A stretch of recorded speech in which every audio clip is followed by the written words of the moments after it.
Hello, everyone. We are back. It is day 2 of Alliance Tournament 21 feeder rounds. Yesterday, pilots carved their name in wreckage and fire. Today, more will rise and more will fall as the crucible of combat demands sacrifice. New Eden watches, the arena hungers. I'm CCB Overload, and let us begin. I'm joined today by CCB Jotun and Phantomite. CCB Jotun, how are you doing today? I'm well. I woke up today about 20 minutes ago, and I thought to myself, man, what a lovely day. I have nothing going on today. I'm just going to relax in bed. And then I got a ping from CCP Zealous who was like, hey, you remember you're on the desk today, right? And I'm like, yes, of course I do remember this. So I am here, excited, eager, energized, appreciative of everybody who's involved in today's proceedings. It's gonna be a lot of fun, a lot of and everybody just have fun out there.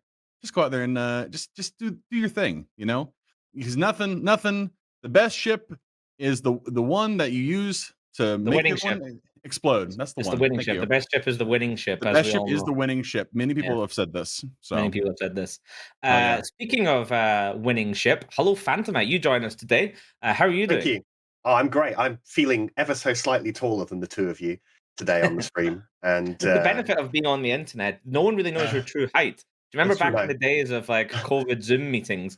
You had like met people for the first time like a year after working with them. And you're like, oh god, you're a lot taller than I thought. I mean, thankfully, I was in a position where I knew the people that would be appearing on the camera, and double thankfully, I didn't work with anybody who was crazy enough to insist that everybody appears on camera. So, Yeah. really living the dream during that time. Yeah. I've actually met Phantomite in real life, and I can confirm he is 5'2", very small man. Yeah, All right, Extremely small. so we pocket are sized actually. yeah, pocket size. Yeah, CCB Jotun just tends to use special effects to make himself look bigger. He's actually 5'8". Yeah, it's He shocking. he brought bulky mirrors with him Yeah. to Eve London last year. Yeah, I Right. have a production team that comes with me whenever I travel, just for that reason. I need to maintain an Yeah. illusion. Yeah. yes. He has a tall shoes to stand on. Tall Anytime shoes. anybody complains about where the CTB budget goes to, making me look tall. That's sorry guys, it's just how it works. That's All the right, so industry. this is You know this what I is mean? day 2. This is day 2. There's no elimination matches yet today. We're going to see a bunch of teams we haven't seen yet. We're going to see teams like Bright Side of Death. We're going to see Entropic Thunder, Goonswarm Federation coming out a little bit later on, and of course Laserhawks as well. So there's a bunch more teams to see today. Then we go into kind of like the winners bracket almost, and no one's getting eliminated today. But Yet. there's still plenty of exciting matches to look forward to. Did you guys watch yesterday? Yes, all day long. Man, what an exciting the matches we saw, so many changes, so many exciting, good, new, interesting comps, so many that were not Yes. good or at all. But hey, this is the time you try We saw new some things, Cinnables. We did We see did see some. Cinnables. We saw Cinnables very briefly. We saw some Cinnables. It was Uh, incredibly brief. yeah, for all of about Literally 15 seconds, seconds. Yeah, yeah, and there then were gone. Cinnables. Symbols. Yeah, We yeah. saw Tinker Golems. Yeah, I believe we have a We graph on Oh, Cinnables in the Alliance tournament. yeah, let's Let's see, it get was that a bad boy tiny up there. graph.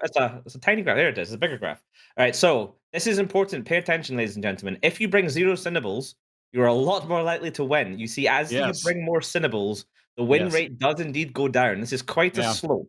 By the time you're up to like 10 Cinnables, you're definitely not winning, mainly because you've been disqualified by CCB Zealous for bringing I the mean, wrong illegal call. one thing you've got to consider on top of that, though, is that if you are going to bring no Cinnables, make sure you bring it only works if you bring your absolute best no Cinnable pilot in that no Cinnable That is as well. true. Yeah, True. Yeah. yeah. I do wonder at this point if you go negative Cinnables, like is there an anti-Cinnable you could bring that would then increase that even higher, your Yes. win rate? A lot Put of your good answers in questions from you chat. guys. What is the opposite of a Cinnable? That's what people should be Yes. bringing. All right, Yep. our first match is only about 5 minutes away, so let's take a quick look at the bands. So it's going to be between Bright Side of Death and Paper Numbers. Cool. We can look at them now. So this is the wrong. There's no bands at all, in fact. That's true. In fact, that's the opposite. What we're Let's looking for. politely wait while Mr. BRJ copies and pastes them in. Hell yeah. I believe that Hell takes yeah. about 10 seconds. Yep. Let's just I believe politely I'm wait. seeing the bands here. I'm not sure. Not on the stream. We're waiting for On the our stream. dear Hey, oh, beloved there we viewer. go. Here we Much are. better. All right, All right. Typhoon Fleet Issue. That's a pretty common band by this point. But the next Yeah. two are our most bread and butter bands, the Zarmaz and the Zenithaf. Then we see Armageddon Navy Issue, Sentinel, and Arbitrator. Phantomite, I'm going to come to you first. What do you think of these bands here?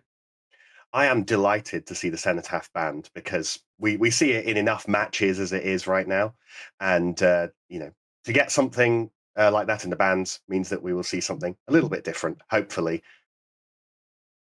And what about you, CSB Otin? We saw the Cenotaph basically was almost like a pick or ban.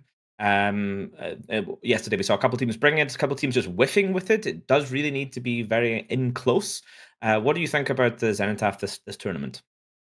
I feel like the Cenotaph is kind of bait, right? If you leave the Cenotaph towards the end, you leave it open, you are kind of baiting the other, because it is very strong. I mean, obviously in this format, when you are able to, if you apply it productively, put your dot on the right number of ships, you can have damage going out to 3, 4, 5 ships continuously throughout the match, which is huge. But you're also, if you leave that open and somebody picks it and you go, actually, we're going to go kite comp, get fucked, you can't catch us, then that Cenotaph is just kind of like boating around the arena the entire match, not being able to catch anything, can't do any damage. It is short range.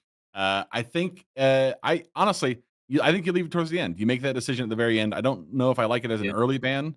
I guess we'll see how it goes. Yeah, I think we saw a few teams banning it yesterday in that last final ban slot. This time, of course, they went for the arbitrator, saying we don't want those tracking disruptors. That says to me, baby, they're going to bring some sort of like medium gun spam or something that relies on rails, for example. I would be too surprised to see that coming on field now, especially with the Sentinel also being banned. I mean, Phantomite, would you say the Cenotaph in tournament format is Sen overrated, or would you say it's I gave this to you yesterday. I said use it yesterday. Oh my god.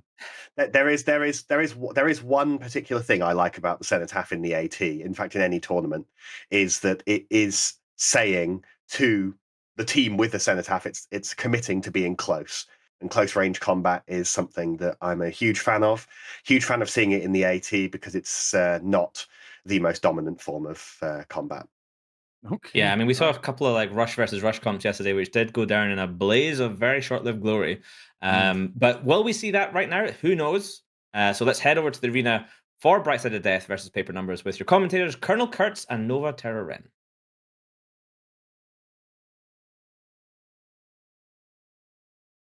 Hello and welcome everybody to the first match of day 2 of Alliance Tournament 21 feeders.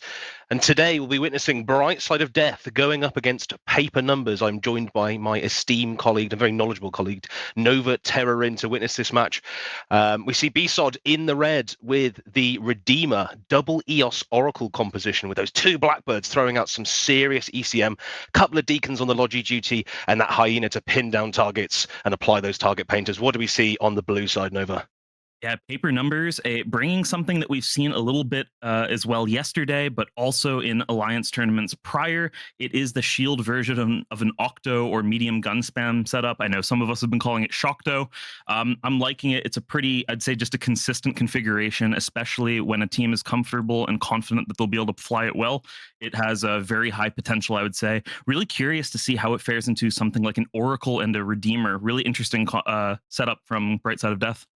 I think if I'm the Oracle pilot right now, I'm going to be feeling pretty in danger. Those medium guns are going to be able to apply very well to the Oracle. Notoriously poor tank on the Oracle.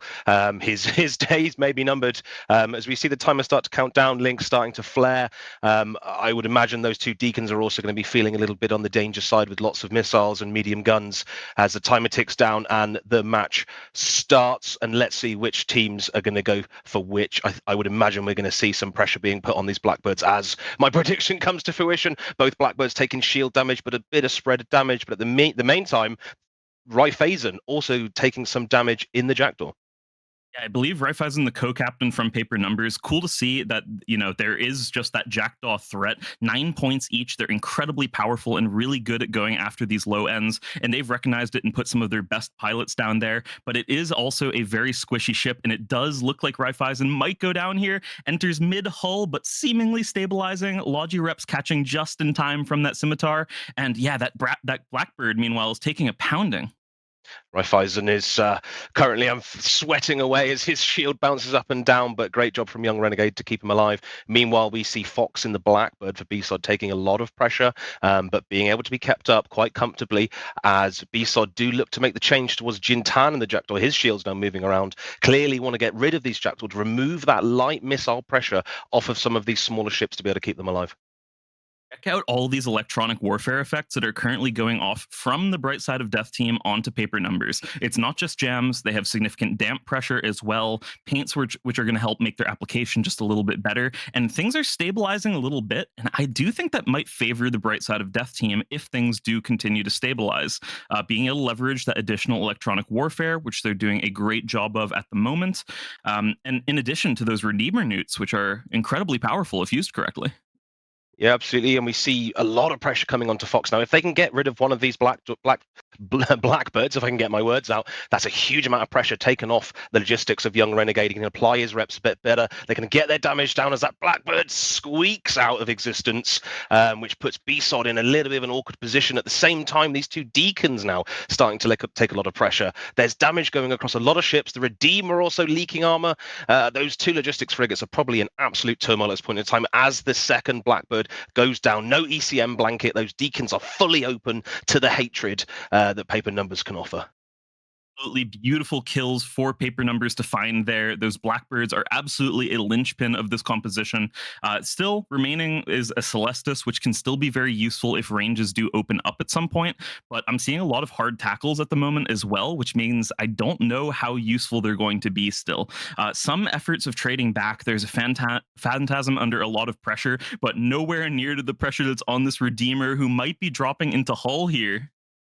Yeah, if this Redeemer goes down, that's the vast majority of their newt pressure and damage that goes down the toilet. The Hyena now also looking to sneak downwards. It's starting to crumble a little bit. The House of Cards is starting to fall. If this Redeemer goes, they're in a really difficult position. Those EOSs and that Oracle are going to have to put in some work as we do see that Redeemer fall. 41 points worth of damage. Gonzo.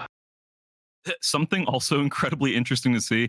There were actually a set of heavy armor maintenance bots out from the Bright Side of Death team that have actually been repairing a Jackdaw from the paper numbers team during this. Still, they need those heavy armor maintenance bots to be on their other ships, trying to provide a bit of additional support, maybe helping keep up their Deacons, for example. But instead, they've been wasted. Oracle now dropping. It's everything's falling apart for Bright Side. When we often say keep spamming F to engage your drones, that doesn't really apply when you've got a member of the opposition clicked and you've got your rep drones out, although I'm sure Raiffeisen's armor is greatly appreciative. Paper numbers now looking to start cleaning up. Hyena going to go down shortly, but we do still see a little bit of pressure on Jintan, but I'm not sure Jintan falling would really change the course of this match. Now Hyena doing a great job to stay alive as long as it can, but like you mentioned earlier, Nova, they've managed to pin a lot of them down at this point. They're not really going anywhere. Damage going out across the board. I think this is a bit of a cleanup operation now for paper numbers. And either Young Renegade in that Scimitar has either been so on top of everything, or the rest of the communication from paper numbers has been on point to notice exactly when damage has been swapping over so that the Scimitar can apply the correct reps at the right time, even catching Raiffeisen's Jackdaw in hull.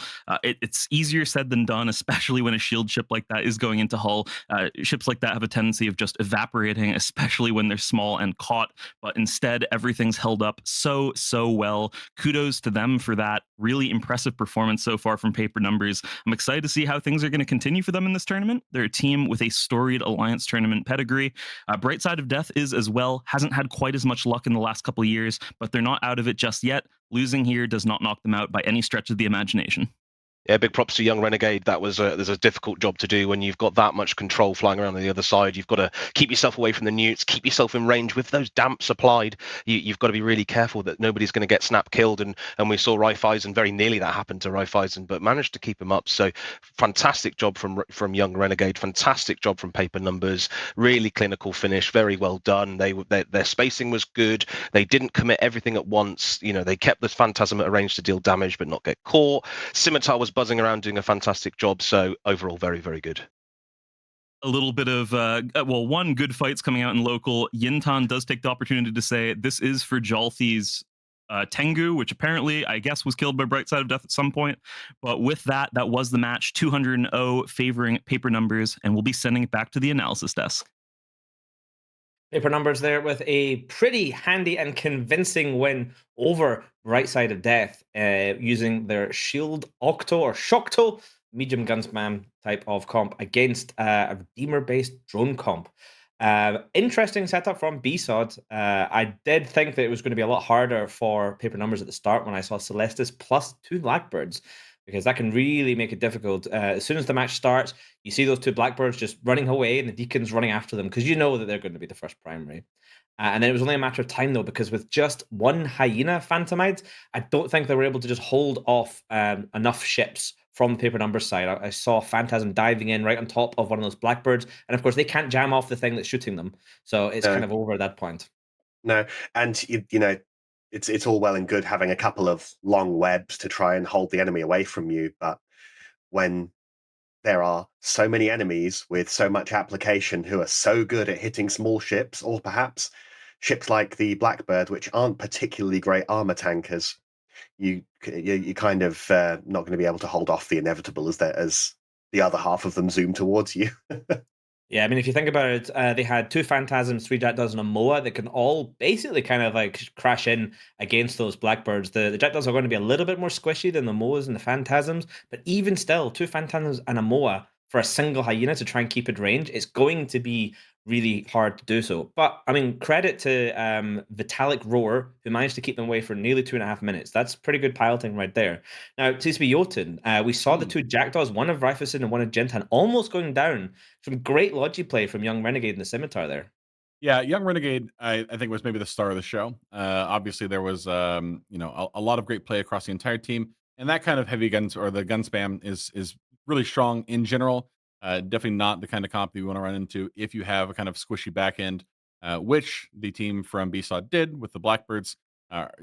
Blackbirds are great. Can be the game breaker in a lot of, or game changer rather, break the game, change the game in a lot of different comps, but also very, very squishy. And you don't want to see gun spam when you have that kind of squishy back end. Nobody wants a squishy back end. That being said, the work that was done by Raiffeisen early on to get out of range, to mitigate a lot of that damage, to make it a little bit easier for Young Renegade, because what happens is the team from BSOD then looks at that and they start to focus on, we need to bring this guy down. And all it takes is them to commit on it just a little bit too long. And then you've put yourself in a position where now the rest of your team has the ability to get up underneath them, get inside of their, the zone that they don't want, because they're too focused in on trying to kill this one Jackdaw by itself.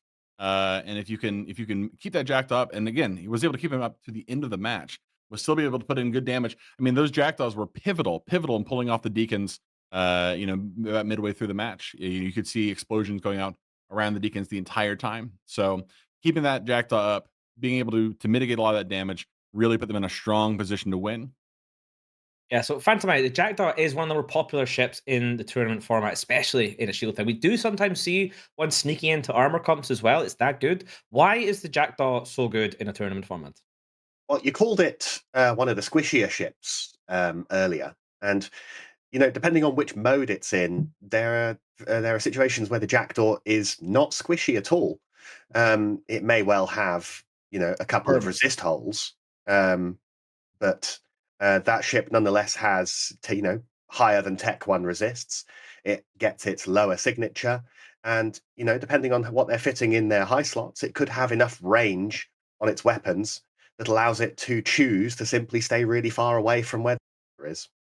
Yeah, you can see on the screen right now a graph and some stats showing us information about the Jackdaw. Of interest is Alliance Tournament 17, a huge spike there. That was the sponsored by the Mordor's Legion, so a lot of shield comps that year. You also could put any E-War on the Jackdaw then, so things like tracking disruptors and so on could fit on it. So you saw used a lot in armor comps as well. People would just fit it up with all those mid slots filled with like long range E-War. That rule changed the following year, so you can no longer fit E-War on any ship. You can now only fit it on ships that are bonused. So, for example, the Blackbird can fit ECM, but it cannot fit tracking disruptors. That would be illegal, and CCP Zealous will find where you live and come and have strong words with you. Doesn't even Um, just need to find where you live. He just knows natively. He has such a crazy amount of knowledge. Just all up here. It's all up here, baby. just appears. You Yeah. least expected. Seems to be He zealous. just Seems to be Thunder Daddy is right there.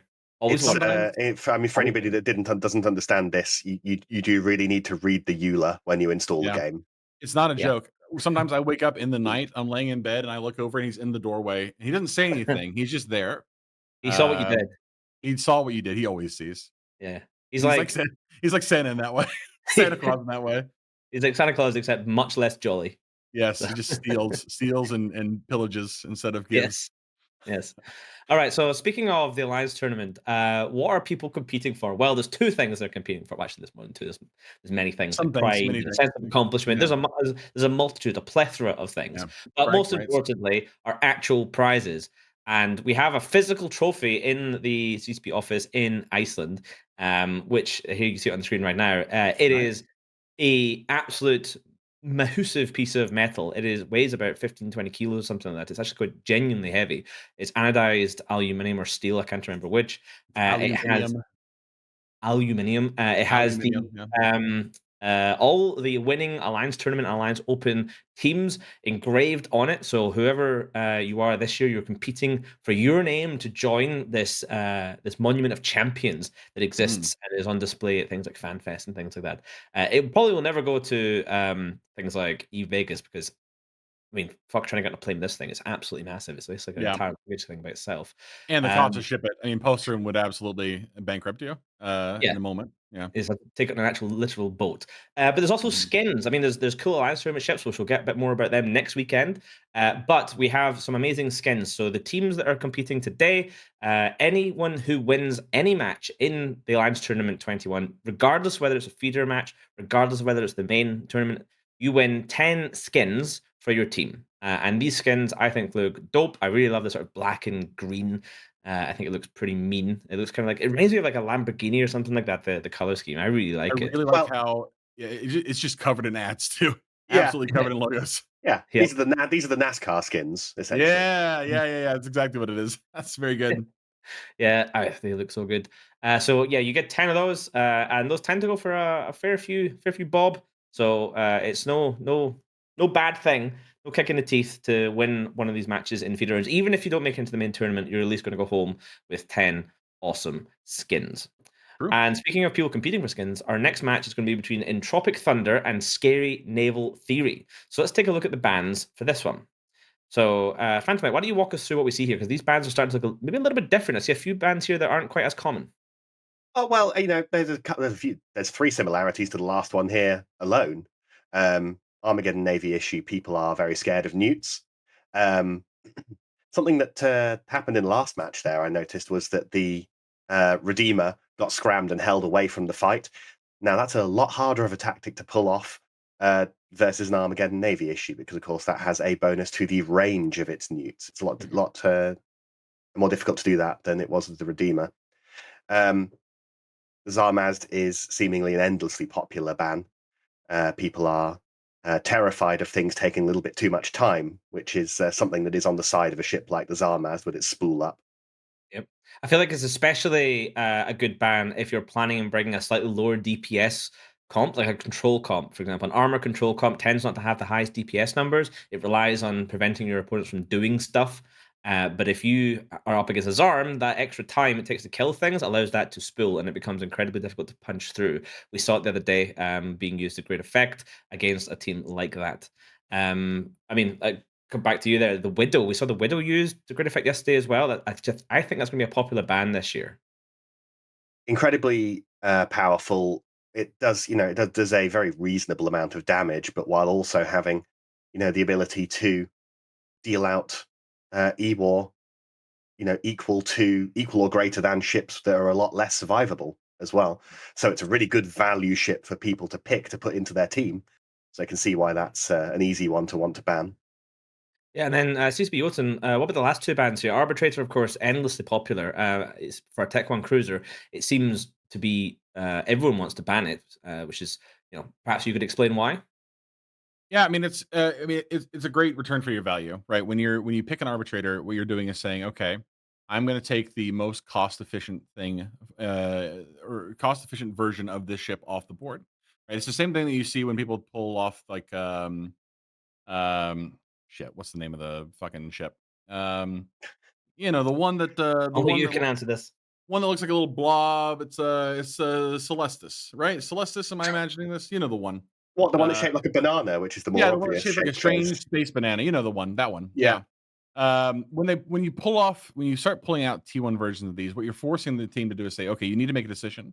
Either you want the TDs, and you're going to pick a ship that's going to cost you more to do that, or you're going to have to change your comp because the version that you want now, the version that was the most cost effective version of that, is no longer available, right?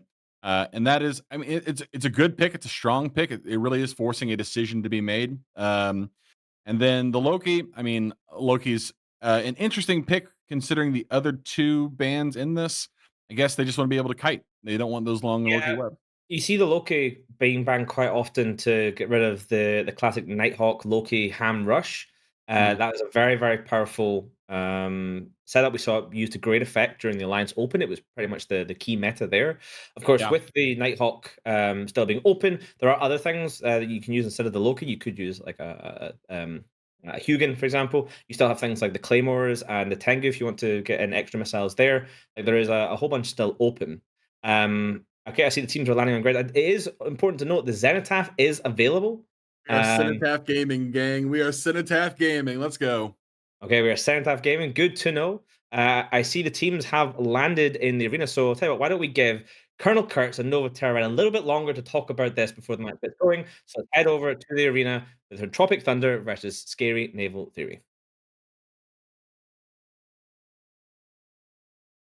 Welcome back to the arena. I am Nova Terran, joined here by the always knowledgeable Colonel Kurtz for what is our second match of day 2 of Alliance Tournament 21 Feeders, this time between Scary Naval Theory, formerly known as Scary Wormhole People, and Entropic Thunder. Scary Naval Theory showing up with that elephant in the room, the Cenotaph, which was left unbanned, double Claymore, Tengu, double Osprey Navy, pair of Scalpels, and some Jackdaws. What are we seeing from Entropic Thunder? Entropic whipping out the Balgorn, Absolution Harbinger Navy, and Brutix Navy issue, what we would classically call an Octo, although after many arguments I know we can't quite follow the Octo format, but it is what it is. Teaming that with the double Deacon on the Logi duty, 2 Maulises putting out those damps, and the Vigil to apply those paints and get the damage down from those battle cruisers and that Balgorn. That Balgorn is going to need to think very carefully about how he can remove this Cenotaph, because that Cenotaph is going to be coming for him. Yeah, true Octo no longer possible in this format, but we've seen it yesterday as well. If you're trying to bring something like that, you end up bringing a battleship in order to supplement the rest of the medium gun spam part of the comp with some of the large variation. But immediately the match has started. They're kiting away from the Scary Naval Theory team.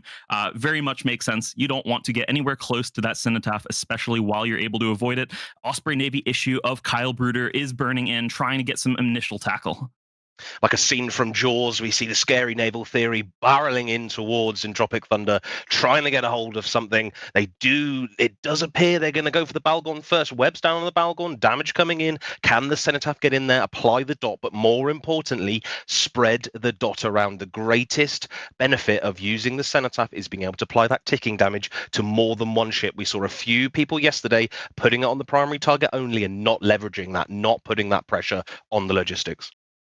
Oh, you got it exactly. That's exactly how we saw it yesterday in a couple circumstances as well. It's so useful when you are able to get it on multiple ships ticking at the same time. For the time being, the first thing that has received that damage over time effect is the Balgorn, indeed that primary, but we're going to see what else it could potentially get onto. Cenotaph did come in a little bit later than the other lead ships from the Scary Naval Theory comp, so it was delayed in getting over to the enemy team there, but it does look like a Maulus now might actually be falling from the low end of Entropic Thunder's immediately. They do go down, trying to trade back desperately onto the Cenotaph at the moment, who might be slowly breaking themselves. Yeah, definitely. And I think one thing that our esteemed analyst team has just picked out, that Tengu is likely a Jamgu. We will be seeing ECM coming out from it, as we do see the ECM module on the Deacon of Giacomo. So potentially they're going to break through this Balgorn by jamming off the Logi as we see that happen. 50 points with the Balgorn goes up in smoke. That Cenotaph causing some carnage in amongst this setup now. it absolutely is. And the fact that it is still held here is absolutely incredible. It's been a lot of damage focused onto just that Seno. Excellent job from those Scalpel pair for the logistics on Naval Theory's side, trying to keep him up desperately. And now he's also clawing back. He entered nearly 10% shield there at one point, and I thought we might see them quickly go down. But with that Balgorn pressure also being lifted off there when the Balgorn went down, wow, clawing back virtually all the way on shield now. Entropic Thunder desperately trying to find a new primary, potentially this Jackdaw, which is getting a ton of damage now. But even then, it's not a good trade for Entropic Thunder. Yeah, Entropic Thunder actually doing a very good job of keeping their distance. At the moment, the only ship tackled down is that Navy Executor, which is taking a bit of damage. That does go. But yeah, it'll be interesting to see if they can pin anything else down.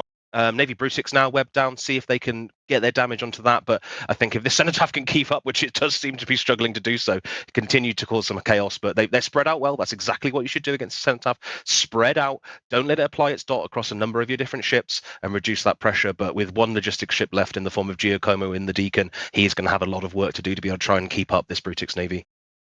Yeah, it's also just really interesting in general seeing that it was a Balgorn fielded at the top end for that gun spam comp, largely because you're very comfortable with things going late. If you do have a Balgorn, you want to be spreading newts around, you want to be leveraging the immense control potential of that ship, but especially because that went down first, I think things are looking really, really rough. Brutix Navy here is into hull. I don't know if they're going to be able to claw back any HP. Deacons might be jammed out by that jam goo right now. We can at least see the attempts going off on them, and they're trying to keep up that Brutix Navy. They really, really need it in order to be able to break through the scary Naval Theory comp, but it does go down.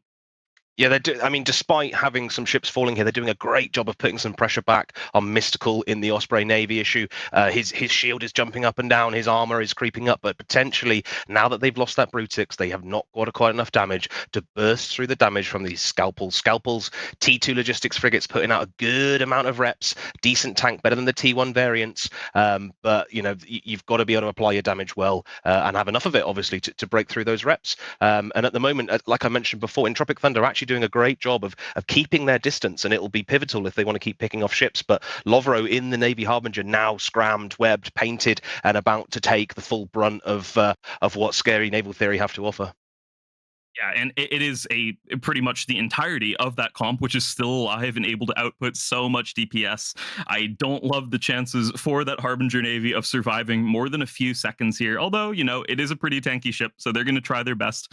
I think it was really interesting how when Scary Naval Theory initially burned in, I was worried about whether the Cenotaph was actually going to be able to get onto the team and start doing anything, but it was almost an upside in some ways that didn't come into the Entropic Thunder comp first. The screening attempts really had to go on to some of the other ships from the top end from Scary Naval Theory, including ships like that Osprey Navy, which just burned in so quickly, finding tackle effects, and the Cenotaph just sort of marched right in, unwebbed. It wasn't scrammed for a while as well. It was only at the point when the Cenotaph was already trying to trade out onto other ships that it was taking a lot of pressure. I'm sort of liking how that ended up working out for them. Yeah, it worked nicely. I mean, the fact that the Cenotaph is so notoriously slow in most situations, most people fitting a 100 MN afterburner on a Cenotaph, it gets a resistance to webs. So if you've got a 100 MN afterburner, you don't care about scrams. Webs don't bother you that much, but it does take you 12 working weeks to get up to speed to be able to get in there. But arriving late, apparently, it's fashionably late, worked out quite nicely. As we do see them now cleaning up some of these other ships, more or less likely to go down. There goes the Harbinger Navy. All they've got left for damage at this point is the Absolution. And now it's just a cleanup crew. One little question that I saw in the chat that I wanted to touch on was why one of the teams entered the arena with a 1-point advantage already. That was because Scary Naval Theory had chosen to bring a comp with just 199 points worth of ships, with that cap being 200. That ends up meaning that the opposing team starts with an initial point to start with. Interesting to note, at least, because if you are someone who's building Alliance Tournament comps, you can really treat that as a cap. You are not forced to bring 200 points worth of ships. You get a lot of flexibility there. Yeah, and I mean, with inflation, we've seen inflation with the points in the Alliance Tournament here over the last few years. We see inflation in real life. Who cares about the 1 pence change when you go to the supermarket, right? And I think that applies in this case. Don't think it's going to make a massive difference. And they're happy to hand that one over in return for bringing what they want to. And one interesting stat for you, well, I'm sure Twitch chat will quite enjoy this one. Entropic Thunder, they last played in 2017, where they did manage to beat Turbo Feudal Glory in their second match. And as many of you know, our very own CCP Jotun was flying in that match and was probably a big factor in them being able to win it. What do you think about that, Nova?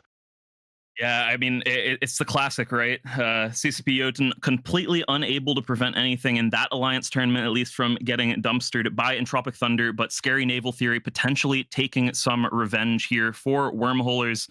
Not that Entropic Thunder were not wormholers themselves, but nonetheless, Scary Naval Theory as well, though. It's interesting to see they have not had much success in the Alliance tournament, even under their previous name. But hey, this is a really good start, at least with what is looking like a decisive cleanup now in the feeders here. At least they're not quite in the Alliance tournament proper just yet, but it's an excellent start. If they're able to take out another team in their group, they're going to be well on their way and potentially showing off a little bit more of what they can do. Yeah, clinical, very well played from Scary Naval Theory, but at the same time, props to Entropic Thunder. They did play well generally. They were keeping away from that cenotaph as best they could. Their Logi did some serious work. I just think it probably came down to comps at this point. And I mentioned the Tengu earlier. I'm fairly certain that's probably the first time we've seen a jam Tengu this year. It's quite likely that's had quite a big impact on this match, jamming out the logistics, jamming out some of those damage ships so that the logistics from Scary Naval Theory can keep things alive. I wonder if we'll see a theme on this. I would imagine not, but who knows? Now, Colonel Kurtz, you're very experienced with Alliance Tournament yourself, and including some of the comp building or putting together stage of it.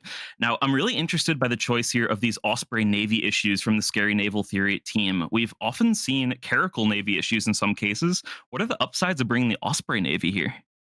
Osprey Navy generally quicker. I personally prefer the Caracal Navy, but I think it's a choice of flavor on that one. And I believe, if correct me if I'm wrong, they've got hams on these Osprey Navy issues. Often a better application for the Osprey over the Caracal in a setup like this if you're looking to rush in with your cenotaph. But you'd maybe look to go for the Caracals if you're going to look for the heavy missile variant of this sort of setup. But a decent choice for this setup. It's clearly worked. It'd be interesting to see how much of the damage those Osprey Navies have contributed versus, say, the Claymores, for example. But either way, it's working. They're currently dogpiling in on the last few ships. The Vigil sat out at well over 100 kilometers.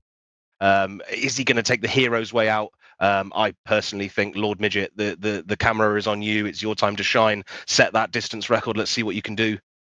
And yeah, that is really only the last thing left to do if you are that Vigil at the moment, either just enjoying your time in the arena or going for the boundary. Big Daddy in the Deacon did fall there after being, or at least seeing jam attempts on him virtually the entire match. I can assure you, as a Logi pilot, you do not like running into a jam goo and then seeing those jams try to go on you. But finally, does die, does get boundaried. And with that, we're going to be passing it back to the analysis desk after this. There you have it, a rare occurrence in Alliance Tournament when we have not one but two losers in a single match. Obviously, Scary Naval Theory managed to pull one over on Entropic Thunder, and seems to be Big Factor absolutely cooked and served by our casters. Seems to be Big Factor. Do you need a break? Commentary again, CCPO, load by our very kind commentary team of Nova Terra Ass and Colonel Dick. Really appreciate those guys putting in the hard work to give us some thrilling commentary about the work that goes on behind the scenes here. No, they did great. No, I mean, if you are. Listen, nobody's mad, nobody's angry, nobody's bringing up the past. Listen, we're living in the now. That's old news. Okay, this is 2025. This is Alliance Tournament 21. We're gonna carry on. I had to write down those names too, by the way, so I wouldn't forget them. I believe that's the last time you flew in the Alliance Tournament. I think the team took a look and went, "Yeah, we don't need that anymore." So they moved on. it was a personal decision to save my own mental well-being. Anyway, yeah, man, what a match that was. Not to take anything away from the two teams who just competed. Certainly they put in some good work. But seriously, that comp from Scary Naval Theory or Scary Naval Theory? Yeah, Yes, Scary Naval Theory. Wow. it's formed up of pilots from Scary Wormhole People, Phoenix Naval Systems, and Sino Field Theory. So it's those three groups flying together under one name. Well, Honestly, think of all the other potential combination names of teams that they could have had as well. that's true. They could be Phoenix, and Sino. We'll wait. Keep going. Phoenix We'll sort Sino. it. We'll sort it. Yep. Keep talking, boys. Keep talking. All right, so let's talk a little bit about the use of the Balgorn in a gun spam setup there. So, of course, we had Entropic Thunder coming in with an Abso, 3 Navy ships there. We had the Navy Harbinger, Navy Brutix, and Navy Executor. Jotun, it was a gun bal, and you wanted to talk a little bit about it. Yeah, I don't like Balgorn there. I mean, I understand like the Balgorn is very, very strong. I'm not to take anything away from the Balgorn, but gun spam is great because gun spam is both one super versatile and two has a lot of mobility. Right? It doesn't necessarily need to be a kite comp, but it does have a lot of mobility on grid. The Balgorn as a vessel of war is not exactly known for its speed. So it doesn't really have the same kind of ability to move around the grid the same way that you would want if you have because a gun spam team is really strong when they're able to hold something down and then close on it quickly, right? The Balgorn loves to sit on a group of targets and just get to slurping, just suck them dry for a period of time, and then once they have been fully husked, then the rest of the team can move in and do their business. So, and plus it's quite a bit of points too.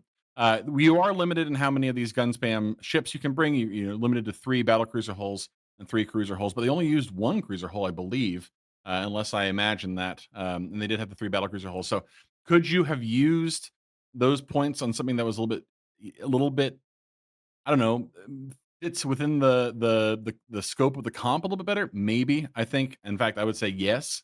Many people are actually saying that yes. But I mean, it's not a bad play. The Balgorn's a strong ship. I just don't think it worked out in that comp there.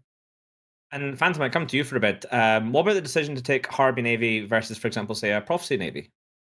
Well, what you see typically on regular Tranquility New Eden combat is a far more popular use of the Prophecy Navy issue because people value the range over what the Harbinger Navy has. And what the Harbinger Navy really gives you,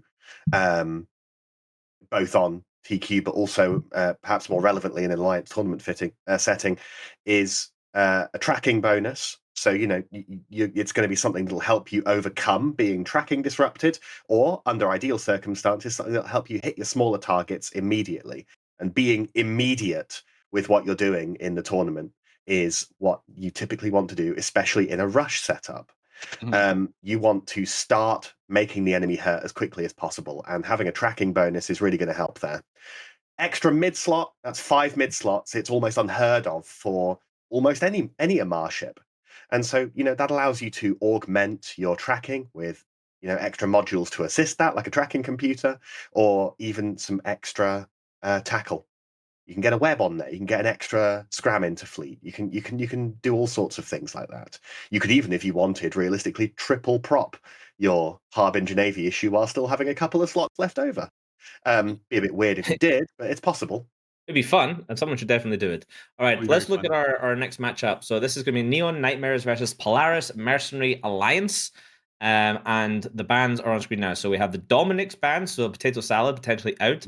Hyena, great control frigate. Usually, if you have a high-skilled frigate pilot, it's one of the harder ones to fly, but very powerful for not that many points. Of course, the Armageddon Navy issue is becoming a pretty common ban. It's a really powerful ship. It can be flown in a number of different ways. You can have a gun one. You can have a rapid heavy missile one for a proper Kingslayer. It also has that range bonus to engine neutralizers. The Zarmazd, we talked about that the previous one. It's, I think, going to be one of our more popular bands this year. People generally don't want to face it. They want to bring slightly lower DPS comps with more control, I think, and that is a thing that threatens that. Typhoon Fleet I also like. I think this is going to be a really kind of a linchpin ship in your classic Kingslayers, and with the Armageddon Navy out and the Typhoon Fleet issue out, you're really losing some of like the top end of both armor and shield Kingslayers. And finally, the Orthrus, just super powerful in a sort of fly killer kiting shield comp. Phantomite, what does this leave open for us, other than obviously the Cenotaph? We're not seeing that many Cenotaph bands today. Well, I mean, something that stands out to me is that when you ban something like the Typhoon Fleet issue, you are terrified of having, well, the Typhoon Fleet issue and the Hyena, both sides seem to be quite scared of having the enemy apply damage to them, which is a very basic aspect of any kind of combat whatsoever. They don't want to get, our red team of... I wish not to be eaten damaged. Yeah, I mean, Polaris Mercenary Alliance, by banning the Hyena, doesn't want to have their signatures bloomed, and they don't want to slow down. And, Neon Nightmares taking the Typhoon Fleet issue is they do not want to give their enemy the choice of any damage type they like, smacking straight into their sides. And that's what those two say to me. Yeah, and I'm seeing we're once again going to be Zenithaf Gaming. The Zenithaf is a hard ship to fly in a tournament format. It was touched on a little bit by the commentators in the previous match. It is kind of slow unless you overprop it. It does have that bonus resistance to webs, but more importantly is the range of its breacher pod is quite short. And it is quite slow. It only goes around 3 kilometers per second. And if you are chasing something, even if you're under 3 kilometers, if you're like 2.5 kilometers and you fire and you're both moving, it's quite easy to just not hit the thing you're shooting at because it's just not moving fast enough. So being able to get that breacher pod onto multiple things is difficult in this tournament environment. All right, let's head over to the arena for Neon Nightmares versus Polaris Mercenary Alliance with, once again, Colonel Kurtz and Nova Terroren. Thank you very much to my esteemed colleague, Mr. Yotin, on the desk there. Appreciate the compliments.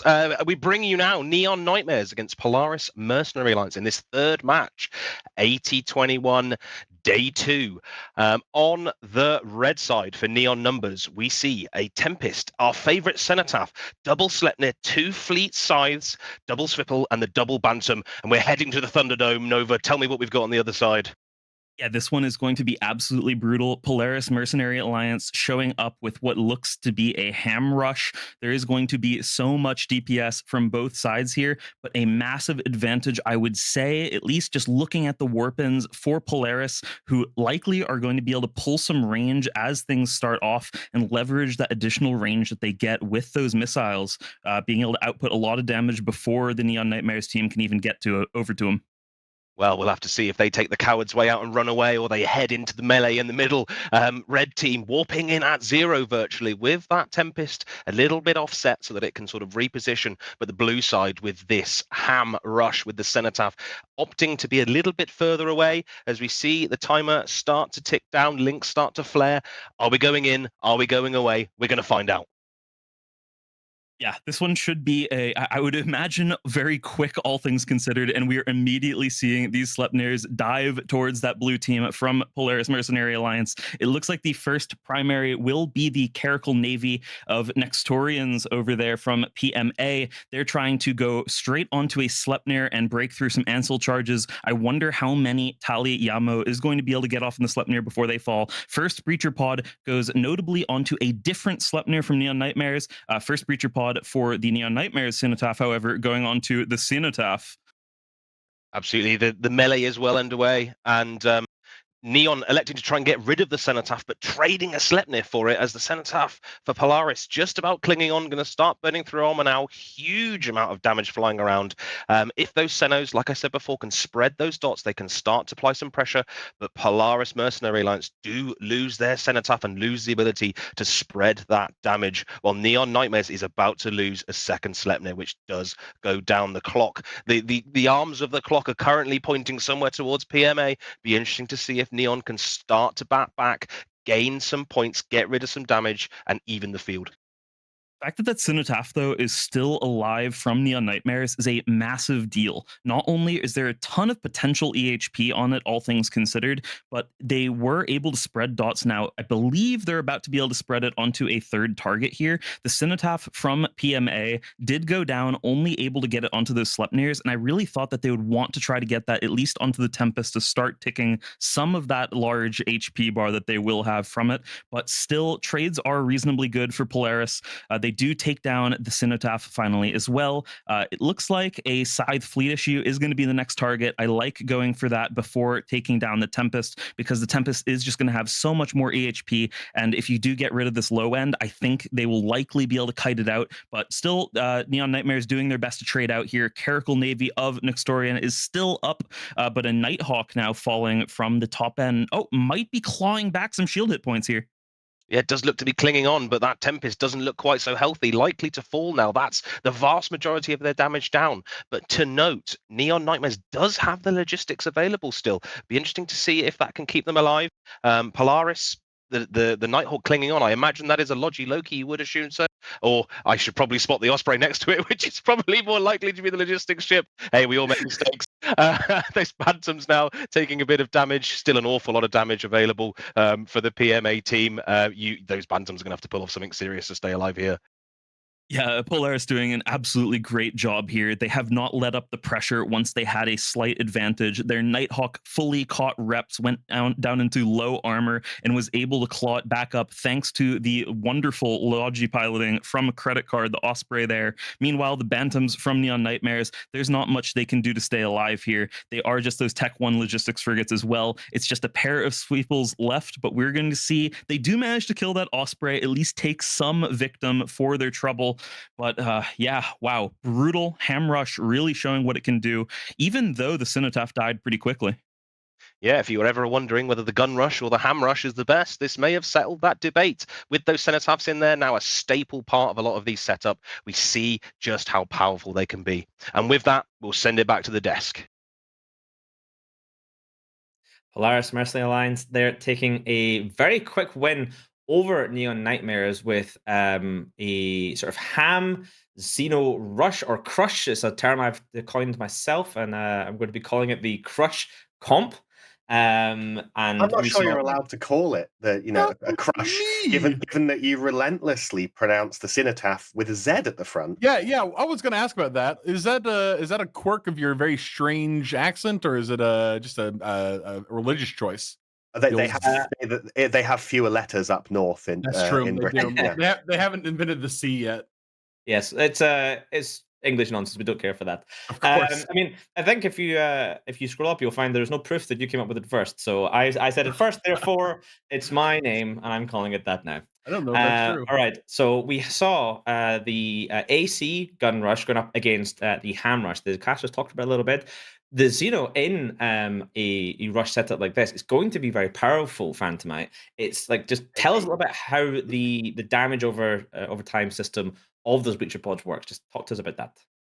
Well, in terms of having this in the EVE Online version of damage over time weapons, you get to fire off as many as you can against enemy ships, so long as they are in range. And as we've already talked about, that is a very close range, both for the destroyer and the battle cruiser sized ships that we have here, notably the Cenotaph, repeatedly in these ones here. You fire the pod, assuming that it makes it to the ship that you are already very close to. Then it attaches to the ship. Wait, that's a bit of lore rather than mechanics. It attaches to the ship, and it starts dealing hit point damage. It's ignoring the resists of the ship. It is dealing damage straight up to the hit points of the ship over. It's a 60 seconds, isn't it? I think so. Oh, could be. No, we can't say we think so. We're meant to. One of us is meant to know for sure. Twitch chat will They'll know. know. They'll know. There's 3,000 people who will know exactly for us. But you manage to get that on. There is no scraping it off. You can't, bring one of your friends and rub your ships together and get rid of that dot on there. It is dealing damage to your ship, and you just have to deal with it. Yeah. It keeps dealing damage, of course, even after the Cenotaph is dead. The breacher pod has already landed. It will keep doing it even if the Cenotaph is deleted, removed from the game. It will continue to do damage. Now, interestingly enough, at the start of that match, if you've never played in a tournament match before, there is a countdown timer, and when the countdown is running, you can't actually move. You can activate things like your boosters and stuff, but you won't actually move, and you're not allowed to do things like dropping drones early. In that last matchup, we did see drones dropped by Polaris Mercenary Alliance prior to the start of the match. This meant that those were immediately boom, destroyed. So they lost a whole flight of drones by trying to launch them a little bit too early. Such as the CCP Zealous, as I mentioned, he has no room for mercy. He's just No. ready, finger on the button. His heart And of only course- has vengeance in it. You know, And of course, something that he does to show just how evil he is he allows these people to commit this illegal action in the Yes. game as a Yes. trap. As a trap. he That sounds as like a skill as issue for them, to be honest. as a god, he allows players to commit sins just so that he can punish them for them. He's really a jealous deity in that way. Yeah. Yeah. And CCP Odin, I want to talk a little bit about in a matchup like this where you have sort of a rush versus rush. It's going to be quick. So it really comes down to identifying your win condition and the target calling, target priority. What kind of how is this kind of determined when you see what you're facing? It was really interesting going for the Sleipnir first. I thought they might go for the Cenotaph first, because it seemed like obviously the Cenotaph is the obvious target, right? But being able to pull off Sleipnirs early, even if you do leave the Ceno up a little bit, those gunships apply so well to your back end, and that is something that the Cenotaph just does not do, right? The Cenotaph really has a hard time applying to destroyers and below. Because it only uses hams, it only uses medium autocannons.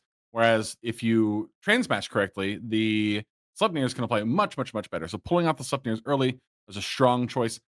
And I mean, on top of all of this, Nighthawks absolutely Nighthawks just do quite a bit more damage in a rush comp than Sleipnirs do. So they were always going to be in kind of a tight spot. It was still perhaps maybe not as close as it should have been. I think there were a couple misplays in the middle of that. But I like the call at the beginning. I like going after the Sleipnirs first. Because it feels like it's not the obvious choice. The obvious choice is the Cenotaph, but you bolster your back end by going after those ships that can hit those ships first. I like that. I think it's a good call. And Phantomite, it's usually said that an AC rush should lose to a ham rush pretty much most of the time if piloted. Is there any other strategies that the AC team could have done here to try and pull one over on the ham team? Well, what they could do is they could try and lose some of their own DPS by staying a little bit further away. You can, as painful as it would be to do so, you could fit some longer range ammo into your ACs, and it'd have to be quite long, and you'd be losing quite a lot of DPS. But the Nighthawks do not have a monumental amount of range themselves. In fact, they don't have the luxury of fall off that a set of Sleipnirs with their autocannons do. I don't think it would necessarily be the preferable way to do it, but it certainly would be the most obvious way to try and mitigate the damage from those hams. You stay a little bit further away as well, these ships, and you stay out of range of the webs and the scrams and the things that are going to hold you close to those Nighthawks as they spill 1,000 DPS of very often kinetic, which is a huge weak point of your Sleipnirs as well. Sure is. It's rough. Yep. It's a rough matchup. If you're going to run into another rush, that's not the rush you want to see. Yes. So I wanted to talk a little bit about the tournament UI as well. So we were talking about it a bit during the match because of the icons for the breacher pods coming from the Zenithaf. So they actually only appear in the tournament UI while the gun itself is cycling, so the damage will continue to tick over. The UI is quite a complex system. So let's just talk through what you're seeing when you're watching the tournament, especially if you're new to it. So obviously, in the center, straight up, you have the match timer. And below that, you'll see applied effects to the ship. Things like ECM will only show the ECM is being applied to. It doesn't show a jam has landed, so you don't necessarily know. Like I said, the breacher pod icon will remove itself when the gun is no longer firing, even though the damage continues to tick. Then you get the 3 bars, defense, attack, and control. The defense bar shows basically your effective hit points, and if you have any active reps, whether that's armor or shield, you will see it in purple. You can sometimes see this growing as things like resists mods like get overheated and things like that. In attack, this shows how much you're actually applying. If you see a big chunky attack bar with only a small amount being filled in red, the team is struggling to apply that damage to the other team. And finally, control. So this is things like electronic warfare, engine neutralizers, webs, scrams, anything like that. It's literally just the number of modules. So if the bar is full, it means every single module is being applied. When you see an armor control comp, you sometimes see that bar all the way across the screen as the teams are trying to put as much control down onto their opponents as possible. It's a pretty information dense UI, but it is very, very good to keep an eye on, and it really lets you see what's going on. When you see two teams side by side and one of them has a much higher defense bar, for example, versus the other one, you can maybe take a guess that the light defense bar may be more of a kiting team going for more speed. Armor control comps are super easy to spot with a big chunky control bar. CSP Jotun, tell me some more information about the UI. Yeah, I mean, the UI, I feel like sometimes is a little bit deceptive, right? The UI is people see the UI and they feel like, oh, this is a it is an indicator of how how much damage the team is doing right now, or how much what the current state of the match is. And you have to remember that there's a difference between what is going out currently and what is the potential of a certain comp, right? And those two things affect each other, right? The control bar of one team affects in a lot of ways, can affect in a lot of ways the attack bar of another team. So it seems like it's an obvious, oh yes, bar bigger, they should be doing more damage, but it's very, very often not the case. It's more often that those two things are playing against each other, and it is a more fluid system than just a one-on-one. Interestingly enough, the way the tiebreak works in the Alliance tournament is first of all, just win. Second of all, if it's tied, when the timer hits 0, we go into overtime and we start to enact reverse time dilation. So time starts to go faster and faster and faster.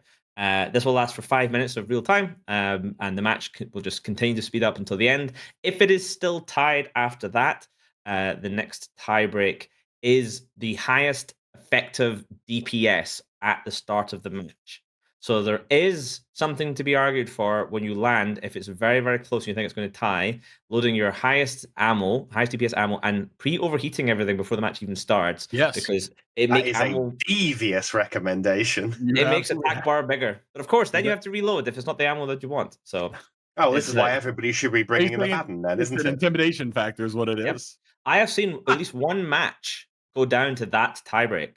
I think it was back in, I want to say Alliance Tournament 16. I think it was a Shadow Cartel Bomber Tinker versus somebody else. I can't remember exactly who. It was Bomber Tinker versus Bomber Tinker. It went to overtime. Everyone survived. And then I believe Shadow Cartel lost because they had lower DPS ammo loaded at the start of the simulation. I think. I can't quite remember. This was a very long time ago. I may be misremembering the teams, but I'm pretty sure that happened one time back in 1816. A long, long time ago. But speaking of long, long time ago in ancient teams, a Goonswarm Federation versus Sedition coming up very, very soon. Let's have a look at the bands. These are the previous bands, Mr. Producer. Great bands, there we though, go. honestly. There it goes. They were great bands. Well We can take a look at them. Yep. Just I casually know- slide those bands in and then slide Yeah. them back out I know again. It our was very associate, slick. It's good to our remind associate people. producer is very pleased now because he's keeping score with errors.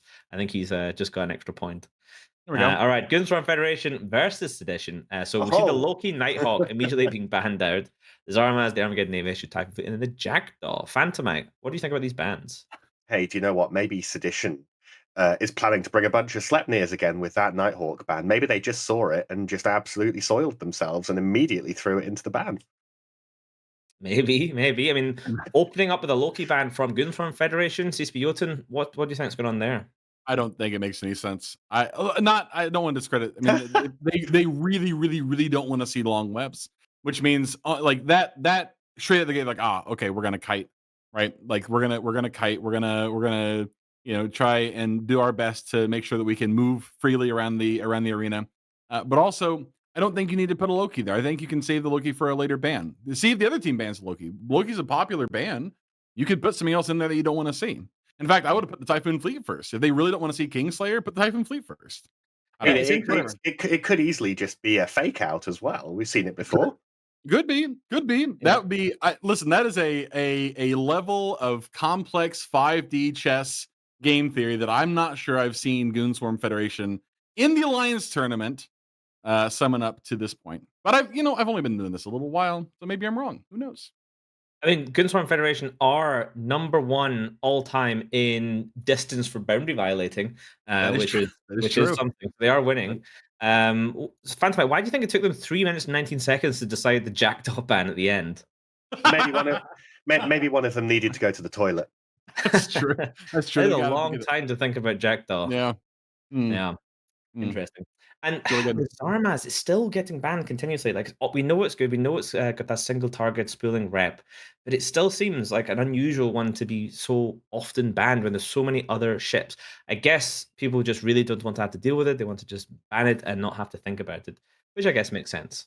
Well, of course, Yeah. what we see with the Alliance tournament is that this is notably different to just regular out in the rest of New Eden combat. This is not sort of 20, 30, 50, 2,000 people fighting.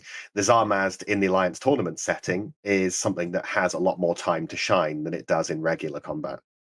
So remember the graph we showed earlier on with Cinnables and win chance.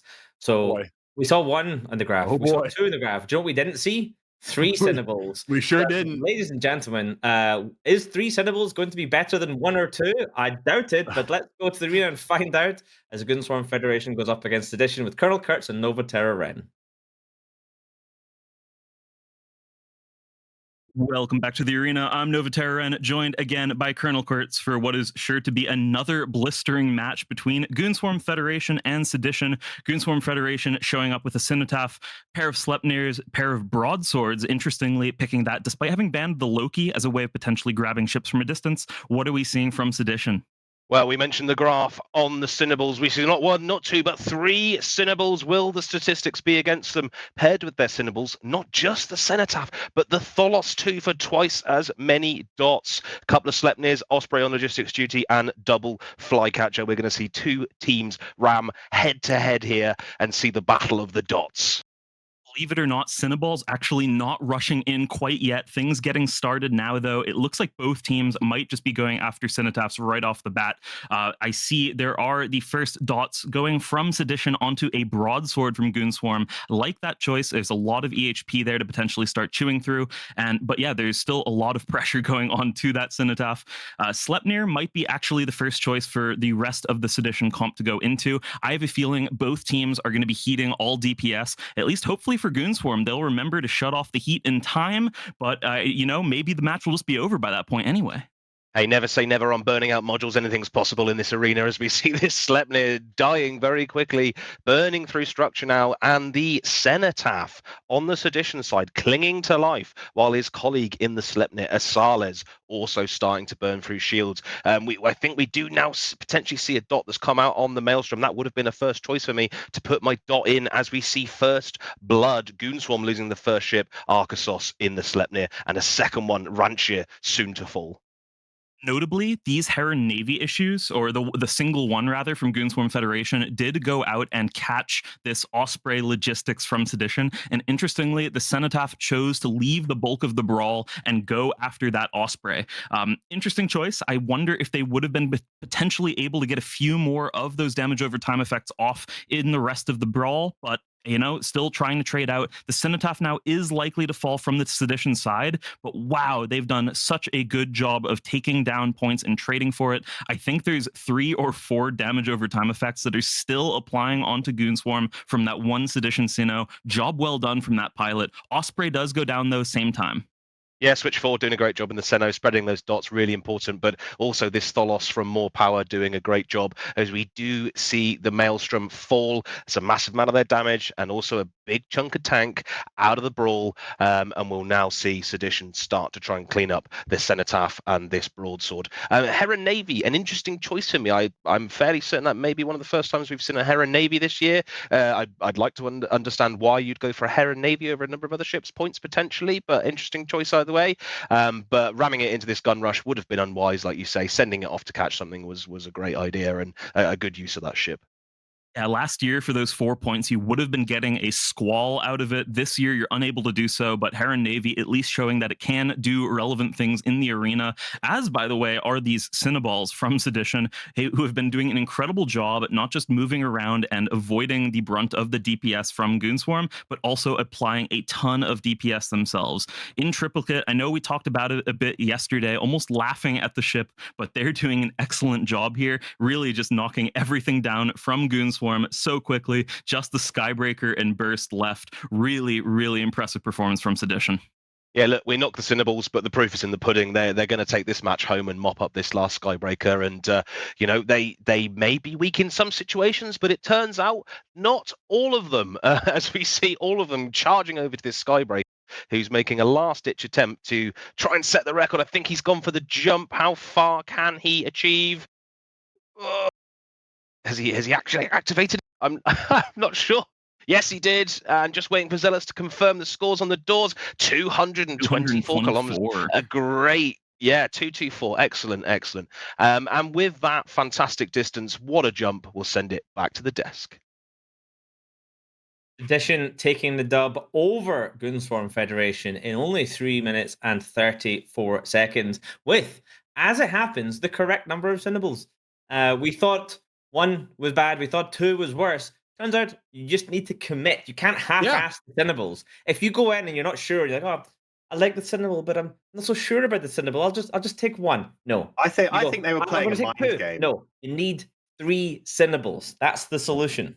Well, I think that they were playing a mind game here. I think that, everybody out there is thinking, oh, the Cinnaball's rubbish. So, they show up and they're like, hey, listen, these ships are incredibly thin. We don't. In fact, they're going to expect them to be thin. So let's not even bother fitting any tank to them, perhaps, and just fit for maybe they're just all gyros in the lows for all we know. Yep. Listen, gentlemen. It's like my granddaddy always said. All right, R.I.P. Granddad. It's like he always said. You can't half-ass things. You got to go full ass. And Sedition, well known for being full ball. Full ball. Ooh, full balls. 3 balls though. Curious. No, I mean, listen, this earlier when we said that Cal Rush is the rush you don't want to see if you're going to do min rush. Hey, good news for Sedition. They found the one rush comp that you really want to see if you're going to do min rush, which is worse min rush. So they came out. It's combo though, isn't it? It's combo. Yeah, so the Cinnaball is technically speaking Galente and Min Matar rush at the same time. Yeah, I'm not gonna lie. Like when the UI loaded up and I saw 3 Cinnaballs versus a Maelstrom, I was like, oh, here we go. Yeah. Here we go. Yeah. Who can lose the least? And in this case, it turned out to be Sedition. But I like the use of 2 broadswords. There's a lot of control, a lot of locking things down, a lot of the ability to stop a rush getting into you. And shout out to the Zenithaf pals on both teams. I saw a lot of dots being applied on both teams. We saw a Sleipnir on both sides and the Zenithaf on both sides both get indotted pretty quickly. So they were very much on the ball, zooming in, getting their stuff done. And also, I think Sedition first team to bring both a Zeno and a Tholos. Yeah, huge actually. The Tholos of more power. I mean, the thing is, the Cenotaph is great for battle cruiser and above, right? Can apply quite a bit of damage over time, especially if you spread it out. But my God, it absolutely has just a hell of a time getting those little guys in that pod. It's like the pod's too big; it sticks to the side of the ship, and they're like, "Oh, I can't get into the destroyer; it's too small." Well, you know what doesn't have that problem? The Tholos. So the Tholos comes in, hits the back end. Cenotaph is up there, blasting the front end, getting through the side of that ship, getting those little guys in there, doing their little business. It's about the ship being able to have a big enough hole put in it for all the guys to get into. Yeah, you got to have a big hole in the side of your ship so that all the guys can get inside and do their little nefarious business. It really, really well done and a strong comp. I mean, it is for sure a rush, but it's like a modified rush, right? Because you can't just the Cenotaph and the Tholos both need time to be able to apply dots. It's not a one time go all in on one target. You have to be able to kind of spread things around, see who's nearby, mitigate range, mitigate damage. It's a good comp. It's a powerful comp. Well done. And Phantomite, we don't see a Heron Navy issue in the tournament very often. Goonswarm fielding one there might be just to try to make up points. Like they chose to bring those, It those is. broadswords. There's a lot of points there, and Navy Heron is only 4 points. It's not a scanning ship though. What is the Navy Heron compared to the regular Heron? Well, all of the Navy variants of the Tech 1 scanning ships do have some combat bonuses to them. In fact, they have some fairly respectable combat bonuses. You know, it's not just token. And, you know, the Heron Navy issue is no different to that. Heron Navy can do a fair amount of damage for a T1 frig. So it acts as, in this case, yes, honestly, it is a stocking filler, but it's a sweet treat to put in the bottom of the stocking. Yeah. And I also want to shout out Goonswarm Federation pilot Azure and Argent. He is the current record holder for boundary violating. And you know, he saw the team was losing and he saw his opportunity and he went for it. And he managed to get another 224-kilometer boundary. Excellent job. Basically the long jump champion of New Eden right now. He is really, really showing how it's done. Are you well hydrated there, Suspiotin? Somebody in chat was asking for sponsored, and we're not sponsored by the sweet, refreshing taste of White Monster, the official drink of the nation of Iceland. But we could be We're someday. also not sponsored by Kellogg's either for all of their glorious different cereals. But we are sponsored by NordVPN. Use the code Alliance Tournament XXI. This stream sponsored by Raid Shadow Legends. Okay, those are lies. Those are lies. It was a joke. There's a meme for legal reasons. This is a joke. For legal reasons, we are not sponsored by. But seriously, Monster. If you think about it, Monster Energy. Think about it. I do you know what? I can definitely say that promotion code for NordVPN will get you a stonking 0% off. That is almost certainly true. That's almost certainly true. Somewhere right now, there's a number. Seems to be legal. It's like sitting up in their chair real quick. They don't know why. Yeah, hands on head. Really worried. So Maelstrom versus Cinnables, That was interesting. I feel like there's not a huge amount to talk about in terms of Rush versus Rush, but why is the Cinnable working in this instance Phantomite? Like, surely there are other ships. Why would Sedition choose to bring 3 Cinnables? It's 15 points each. Are there not something better? They are ridiculously fast. We've got to say that for the Cinnable when it comes to cruiser sized. They have a bonus to their fall off as well. These ships do a very respectable amount of damage for essentially what is a Tech 1 cruiser in terms of its resists and things like that. Now, the Cinnable is perhaps one of the best, despite being a cruiser sized, it also acts as perhaps one of the best frigates in the game because of its available mid slots for your extra tackle and things like that, and because of its damage choice and because of the tracking that comes natively with autocannons. It's a very powerful ship for a nano fleet, and I wish more people would pay attention to that and we'd see it more out and about on regular game as well. Yeah, it looks like we're going to see. Yeah, we're going to see it be used a lot more. So we're already up to somewhere like 6, 7 Cinnables being used in this tournament. So the graph is going to spike when we start including Alliance Tournament 21. This might be the year of the Cinnable, and I'm speaking directly to the Sedition team. If you don't call this comp Cinnaballin, you're definitely missing out because that is a great name for this comp. I like that a lot. Yeah. All right, we have about 8.5 minutes for our next match because that match was over pretty quickly. But let's just talk about the next match anyway and have a look at the bands. It's going to be Post-Pod Clarity versus Fancypants Alliance. So Post-Pod banning out the Loki first. But let me explain a little bit how the ban system works this year. Previous years, it's been blind banning the last couple of years for the tournament. This year, we have a tool.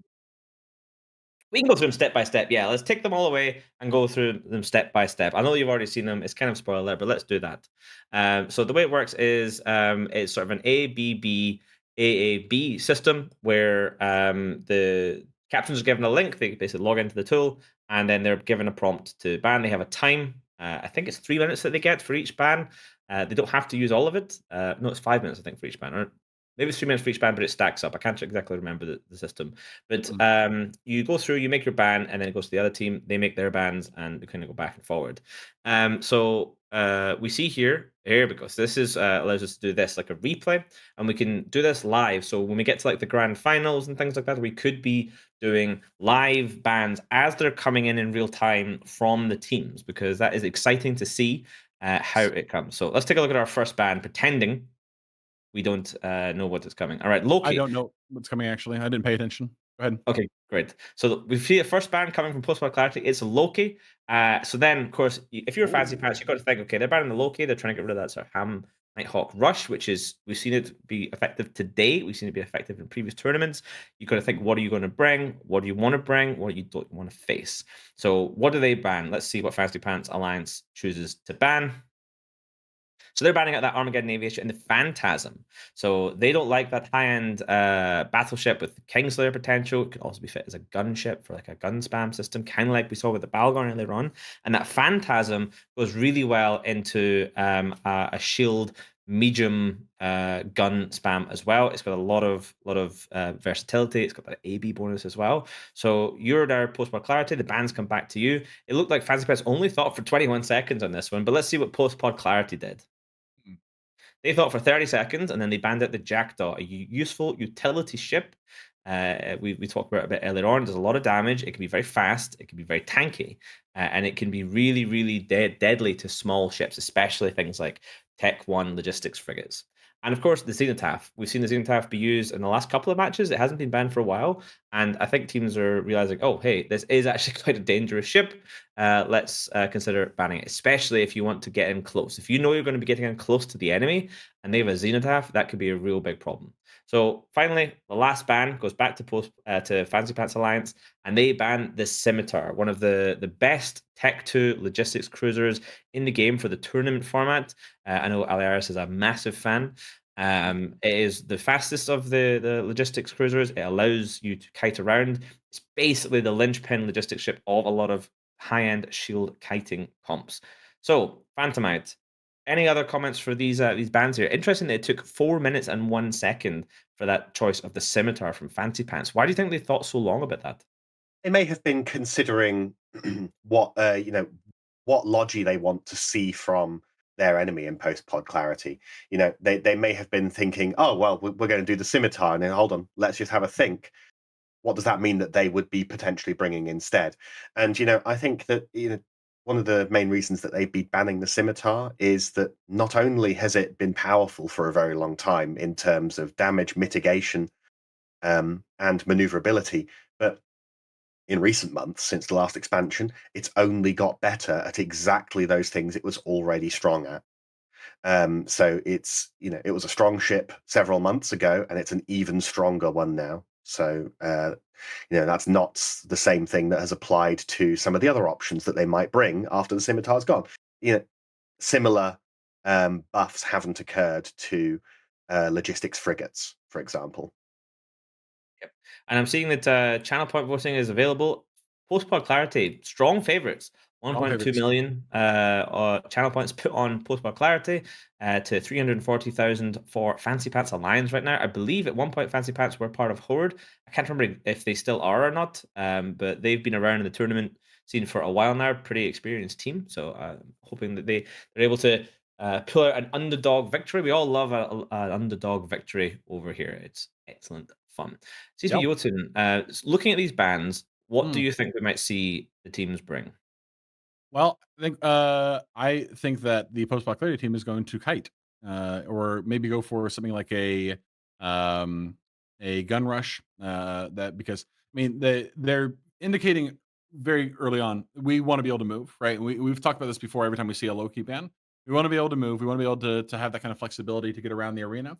And Fancy Pants is saying, okay, cool, we're down for that as well. We're going to take out one of the best Kingslayer comps.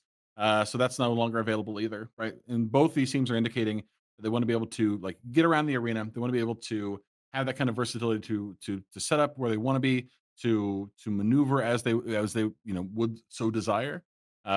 Which is I think strong. I mean, if they both bring gun rush or some variation of a gun rush, that'd be very cool. There's still a lot of control options they could bring in here. They didn't really pull off any control. And there are a lot of really cool armor control setups that in the Zarmaz is open. So if they want to do an armor control with a Zarm Logi, that's available, which is very, very cool.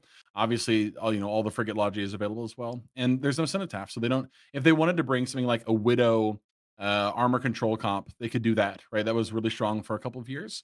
And is or a Lashak armor control comp, which is also very, very good. Both of those options are great. So if they wanted to do something like that, they probably don't ban the Loki, I think, because it really doesn't matter, because you have plenty of control otherwise, or you don't need to be as mobile with that if you want to. So I think they're going to bring some kind of kite. Yeah, I feel like if you're going to bring some sort of kite, then you probably, I don't know, it feels like you wouldn't bother banning out Zenithaf, because if you can kite a Zenithaf quite easily with its short range. We spoke about that Yeah, earlier on. yeah, that's a good point. And it's funny you say that because yeah, okay, interesting. Carry on. I'll tap the sign. This should be an interesting matchup. Tap the Yep, sign. I do wonder if, in banning the Jackdaw, whether this means that what we're about to see is a lot of E-War Frig action. Which team banned the Loki? Red. Interesting. Okay, carry on. All right, let's head over to the arena for this match. I think it's gonna be an interesting one with Post-Pod Clarity versus Fancypants Alliance. Here comes Colonel Kurtz and Nova Terra Ren. Oh yeah.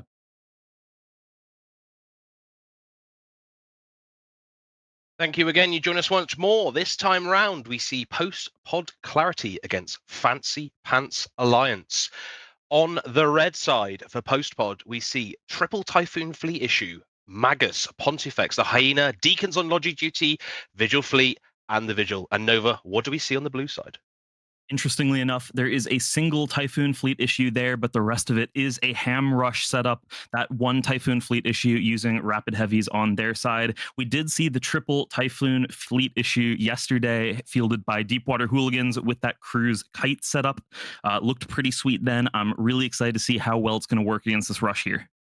I believe these Typhoon, if I can get my camera close enough, I think they're cruise missiles. They are cruises. Yeah, so we're going to see a cruise missile triple Typhoon Fleet issue setup here. Try to keep its range and try to start raining down some damage. Now, the issue with cruise missiles is application. Big missiles, you need to use that Hyena. That's probably why they brought a Hyena, Vigil Fleet, and the Vigil, all the same hull type, to try and apply those missiles properly. As we see the countdown finish, teams burning in, unsurprisingly, Fancypants having to close the distance. Those cruise missiles will cover most of the arena, so they've got to get in there, get some tackle down, and get some damage applied. One of these Typhoon Fleet issues did take a little bit while to get right off the mark, right where he had warped in. The rest of the team had been moving, and it took a little bit longer for Varric. I wonder if they will catch them or potentially catch them first. But yeah, a lot of screening is going to be necessary from this Hyena as well. They're doing their best to put some damage into these smaller ships that can potentially get over to them easier. The Navy Caracal of Craig is the first target there. It looks like there are secondary webs now set up on a second target, that being yet another Caracal Navy. I like that choice, but the first webs have landed indeed on Varric, followed by Nymph. That is the top end of Post-Pod Clarity. That is starting to get slowed down a little bit here, but trading off so far, trade favors Post-Pod Clarity. Yeah, Nymph, the captain for Post-Pod and the Fleet Typhoon, starting to take some shield damage, but this is an armor comp, so he's probably not too worried at this point. But if they can get rid of the Vigil, as they're now doing, and start to apply some pressure to some of these target painters, they will likely be able to keep these Kirins alive against this barrage of cruise missiles. So that would be a wise decision. Get rid of the application. Doesn't matter how much damage they can do. If they can't hit you, they can't kill you. But at the same time, Caracal Navy now going down. They're starting to erode their potential damage, leaving those triple cyclone fleets and this rapid heavy missile Typhoon Fleet issue of Rasta Rocketman to try to get enough damage down to kill off some application and allow the smaller stuff to survive. And it looks like for the most part, most of the Post-Pod Clarity has broken through the grasp of these lower end tackling ships like those Caracal Navies in some cases. The Hawks have been pinned down largely by webs as well. A boundary! Wow, Double boundary! Oh my god, on both the Cyclone Fleet issue and the Typhoon Fleet issue of Nymph, that captain from the Post-Pod Clarity team, as you mentioned, a massive deal going on there. But I think still things may be favoring the Post-Pod Clarity team. It is just a point, some points clawed back by Fancypants in a way that we might not have expected there. Crazy. Yeah, unbelievable to see a double boundary. I mean, I'm sure Nymph will claim that he was baiting Blacklist to boundary in his Cyclone Fleet issue, and maybe didn't quite expect a boundary himself. But look, that's what happened. This is what happens in matches, the unexpected. And what really matters is how these teams respond. You've just lost your captain. He's just boundaried. You imagine there's a bit of disarray at this point. They've got to get the house back in order, get the damage going down, try and finish off this Cyclone Fleet issue for Augustin. But at the same time, Fancypants have lost one of their fleet cyclones. That's a lot of damage to lose. Yeah, it's both a good amount of damage, and they just have not been applying so well thus far. And a lot of the ships that were still really relevant for the post-pod clarity team are still there. This is not a Kingslayer core with rapid heavy missile launchers where they're really reliant on that third battleship in order to break through. This is consistent DPS coming out of these Typhoon fleet issues. And with knocking down yet another DPS ship here, yes, the Typhoon fleet of Varric is pretty low on armor, but I don't know if they're going to be able to break through them. The Typhoon fleet issue from Fancypants, meanwhile, is going to have to reload a really, really long time every so often here, and it's a really big deal. Hyena is locked down. That Typhoon fleet issue of Varric is very low armor at this point, but the trades are still good for PPC. Like I said earlier, it was important for Fancypants to try and get rid of some of these applications so these cruises don't apply. But at this point in time, we're seeing that they're going to blow through the logistics of Fancypants and kill off the Cyclone Fleet issue anyway. So trying to kill that Hyena at this point in time feels like a bit of a mistake to me. They have to try and take out either the logistics or the Typhoon Fleet issue to get enough damage down so that some of these ships can start to tank. They've still got both of their Kirins alive. If they can purge off some damage, this Cyclone Fleet may well survive. But Varric is clinging on. His armor seems to have stabilized, while controversially, looks like he's about to fall. His shield is just about moving. These Kirin's doing an excellent job, but sadly, it's not enough. And they are now down to the Typhoon Fleet issue and the two Hawks for their damage. Will those ships be able to put out enough DPS to kill the Typhoon Fleet issue through the reps of two Deacons? I should imagine not. Yeah, it's a really hard one here. Interestingly, we are seeing that a Kirin might be the next target from post-pod clarity. It's a nice one to get off at this point instead of just trying to go through the massive EHP pool that the Typhoon fleet issue at the top end from Fancypants still has. At the same time, if that Typhoon fleet is able to start clipping out again on Varric, they might very much be able to remove them off the grid, at which point things will have stabilized a little bit. I still think even in that one instance, it would still favor post-pod clarity here. Just the consistent DPS that they've been applying throughout, even at the expense of their boundaried Typhoon fleet issue, their trades have just been too good. It's been just situations where again and again, ships have been able to survive when they otherwise might have broken under the combined pressure of all of these ham ships. It's a really great job from them, despite that boundary issue. Yeah, most certainly. Very good responses to it, and they have bounced back well from Nymph exploding. And now, Nymph's the team captain. I'm sure Nymph has drilled into his team members about boundarying and the importance of not doing it. I'm sure they will be having some frank and honest conversations. With my group, we have something we like to call the Boundary Bell End Award. Should you boundary, you will receive this in-game award, and I would encourage both sides to be offering their respective pilots such a reward to commemorate such a memorable occasion, as we see this Typhoon fleet issue starting to go through structure. Rasta likely not long for this world. I mean, the Kirin's still doing a great job of keeping him up, but you would imagine it's just a matter of time now. He said the words, and it is true. Very likely that Rasta is going to be dropping there, and with it, the hopes from Fancypants to take this one down. Of course, a couple Kirins and a couple Hawks might be able to survive for a good while here, but that is virtually all of the DPS from Fancypants that is now gone. I believe Varric should just be holding just fine at this point without any additional pressure going onto him. And yeah, that award for the whoever boundaries in the team, at least for Nymph's benefit, he is the captain, so maybe he will not be forced to give that award to himself, but I have a feeling the rest of his team might be having words with him about that. Regardless, now they're trying to find a way to kill off this Hyena that's been such a linchpin for the post-pod clarity setup this entire time, helping so much with application, helping so much webbing down everything and stringing out the team from Fancypants as they tried to dive onto the post-pod clarity setup. Beautiful job from them. I don't think the Hawks are going to be able to take down this Hyena.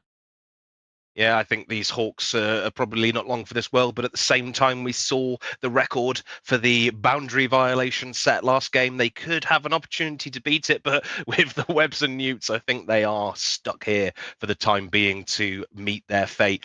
A great match overall. I think both teams have really performed well. Things happen in matches, right? The AT is unlike any other part of EVE Online. The pressure, the people watching, the stakes, it happens. Mistakes happen under that kind of pressure, but both sides put in a good performance they can be proud of. And with that, we shall send it back to the desk. Imph with a little bit of post-pod clarity there as he boundary violates, but very luckily gets followed straight over the line by Blacklist in his Fleet Cyclone to kind of nullify the mistake there, almost snatching defeat from the jaws of victory with that fumble, but they managed to pull it together. They kept it together. They kept their composure. The rest of the team put Nymph on their back and carried him like when you carry a wounded soldier on a stretcher back to base, and they took the W. That was an exciting match to watch, Phantomite. Oh, it was incredible. I mean, I'm going to be honest. At the very beginning of that, I did depart briefly to pick up a Whisper from the fridge. But when I got back, it was all going off all over the place. Absolutely incredible. You don't often see somebody take somebody else with them when they boundary. So that's always exciting. Yeah, there's an alternate world where Nymph boundaries and Blacklist manages to pull up just in time and stays in, and then there's a second Fleet Cyclone to contend with towards the end there, because it got really quite close. We saw Varric dropping, we saw the other Fleet Typhoon starting to go down as well, and one of them was saved by the Deacon boys in basically Hull. And if that second Fleet Cyclone was still around, then I'm pretty sure that we would have seen an extra Fleet Typhoon go down. Now, it used to be Jotun. Cruise missiles, they don't apply incredibly well because of their gigantic size. But the post-war class team bring out 3 painting ships, a Hyena, a Fleet Vigil, and a Vigil, all with bonus paints. Talk to me about the strategy when you come in with ships like this against this rush comp. I think it was really funny, like really, really funny to bring to because they banned the Loki, right? And that was their first ban. They banned the Loki, and then they're like, "Hey, actually, you know what's would be really funny if we brought ships that can hit literally every point in the arena." So yeah, no, we're not going to kite. Actually, we're going to do the opposite of kite. We could be anywhere we want to be, as long as you kind of spread out. Brother, it does not make a difference. You can hit the back ass end of a barn if you wanted to on the other side of town. That's what you could do with the cruise missiles. All right, and if you get you and your boys together, you get your little laser pointers that they go beep beep beep. And you can hit some of those little ships, they get real big, and you do that, and then you hit them with those cruise missiles and kablooey. You know what I mean? Maybe they were trying to blind the pilots. Yeah. It worked. That's exactly what they were. You know what it is? It's like when people bring out the laser pointers and point them up airplanes. Which, by the way, don't do that. It's very bad. Don't do it. It's a very, very serious crime to do that. Very serious crime. But that is what was happening. It's allowed in EVE Online. In all the many crimes you can commit in EVE Online, that CCP Zealous will in fact punish you for, and he does. Blinding other players with a laser pointer from your ship, not one of them. So you should do that. In EVE Online specifically, very clearly. In EVE Online specifically, nowhere else. Just so we know. I mean, the deal is, if you do get blinded in New Eden, it's easy. You just self-destruct your pod and you get a new set of eyes. You're fine, but you are out of the fight. You're out of the fight. Yeah. Exactly. But then if you have to jump clone back into your other one, then it could be a bit used. But I wanted to talk a little bit about the boundary. So if you're new to Alliance Tournament, again, welcome. Lovely to have you here. Take a seat by the couch. The way this game works is there is fantastic! Look at that. We have teams get teleported into the system at one of the 4 staging beacons. They're out of D-scan range to each other. They're then commanded to warp to the arena at a range of their choice between 0 and 50 kilometers. If they warp outside of 50, they are teleported to 0. The arena features 9 micro jump drive beacons and a grid of 100 plus 1 in the center that can ping you around. It is quite funny if done well, even funnier if done wrong. And the arena boundary itself is 125 kilometers from the center. It's 125 kilometer radius, 250 kilometers across, not unlike your mother Twitch chat. And if you violate that boundary, if you go out of the boundary, you're immediately exploded. No waiting, no ifs, no buts. Bang. you are exploded. And that's what happened to Nymph and Blacklist in that last match. I really think what we're seeing, and this is really interesting, is a major deficit in the rule set of the Alliance tournament. I remember there was a smaller tournament that happened. It may have been one of those very, very, very small tournaments like the Anger Games that happened a couple years ago, where there was a rule set that allowed command destroyers to use their boosh during Mhm. matches. We need to bring that back. That needs to be an integral part of the gameplay experience. You should be able to take you and another guy straight to fucking Allah, man. You got to be like you and another dude out to Valhalla, both of you together, arm in arm. That needs to be a thing that we have in the tournament right now. CCP Zealous, players, get in the chat. Tell CCP Zealous, Booshers next year, Alliance Tournament 22. Make it happen. Let's see it happen. It would be very funny if someone got Hilarious. You basically have like one chance because there's going to be probably 2 hicks in every single team. They're just going to be immediately scamming you to stop you from doing that. Exactly. Boosh the whole team. There we go. Just push the whole team straight out of the arena. It would be funny, but I don't necessarily think it would be a very good tournament format. No, it would probably not. Yeah, unless maybe we do 11 and 11 and the single one extra. So it's 10 on 10 normally. We do 11 and 11. Hear me out. The 11th person is cloaked in the arena in a MJD destroyer, and they can only decloak once. And then when they choose to bring it in and decloak, then we'll find out. And the moment they hit the boosh, they have like a 5-second countdown, and their ship explodes afterwards. They only get one shot at it. Only get one shot at it. Okay, 5 seconds when you start the boosh isn't quite long enough to get the boosh off. Okay, fair enough. Maybe a little bit longer than that. Maybe a little bit longer than that. We'll see. Oh yeah, it's a good point from Twitch chat as well. Like the best possible thing to come up against if you're allowed to bring a command destroyer with a micro jump fuel generator would be a tinker. It's like, oh, okay, cool, thanks. Cool. Very good, guys. Very good. Off we go. CCP Zell says this is why Overload and Jotun aren't tournament designers. What is this? We have great ideas. What are you talking about? Yeah, you couldn't handle our tournament to be that good. That's true. All right, let's look at our next match. This is actually an interesting one because this is actually a best of 3. So because of the being 48 teams in this this tournament format right now, the last group is not a group of 4, it's a group of 2. So they are playing essentially best of 3s, and it is Laserhawks versus Snuffed Out.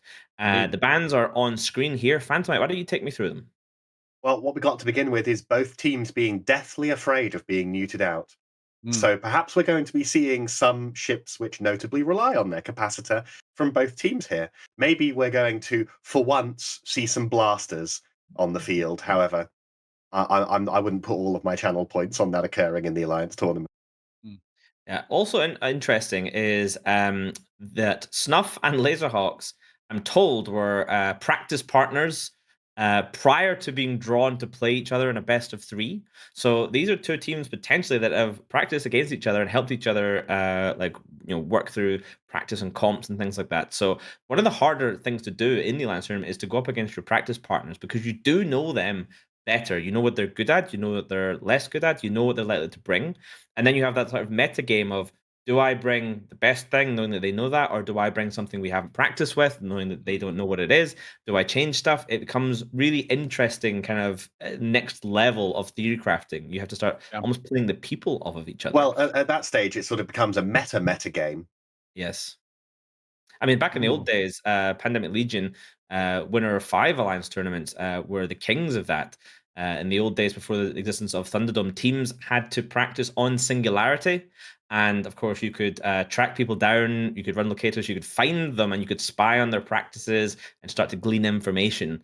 PL used that to great effect, knowing almost exactly what people were going to bring in almost any match. And just part of the tournament is the meta game itself. So it's less impactful these days with Thunderdome, but it's still definitely a thing, knowing what people are doing, knowing what people like to fly, and knowing and understanding the meta. So we don't see the Zenithaf banned, so it's quite possibly we'll see a couple of those again. And it's starting to indicate that if you bring a Xeno, you're probably going to rush. And it looks to me that rush comps this year seem to be more popular than they have been over the last couple of years.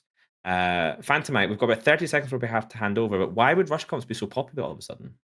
Because they are awesome, and they prove that you are a super cool person if you're willing to fight within dagger range of your enemy. There you go, quorum. And before we go over to the arena, shout out to one of our earlier casters, Colonel Kurtz. He did a fantastic presentation at FanFest talking about the metagame for Alliance Tournament. I believe it's on YouTube. Check it out if it is. I'm sure he can drop us the link and we can pop it in chat. So if you're interested in knowing a bit more about the metagame of Alliance Tournament, I suggest you check that out. All right, let's head over to the arena with Ali Aras and Kevin Grumman for Snuffed Out versus Laserhawks. Hello, everyone, and welcome to the arena. Speaking of the popularity of Rush, we have ourselves a Rush mirror here. Two teams in almost identical comps with some small differences. Kevin, what kind of differences are we seeing here? You are muted. Thank you.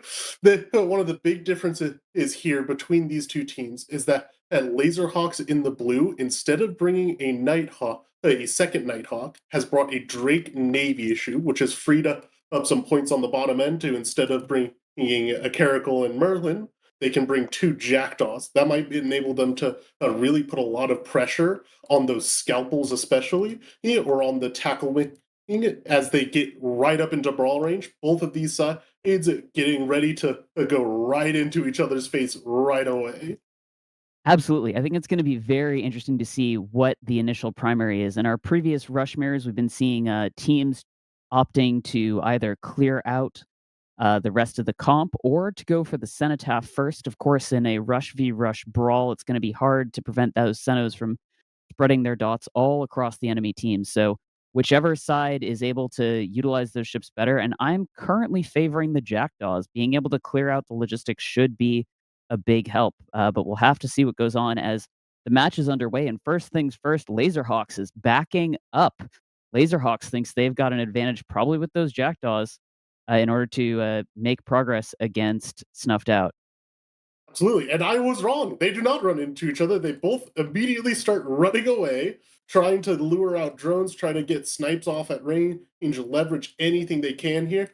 In a straight up brawl, these teams are very equally matched. They probably want to try to leverage any advantage before they go into that brawl that they can manage to get here. And it looks like neither side is getting much advantage or disadvantage here, or as missiles are going out, drones are coming back and forth, but there's no commitment yet.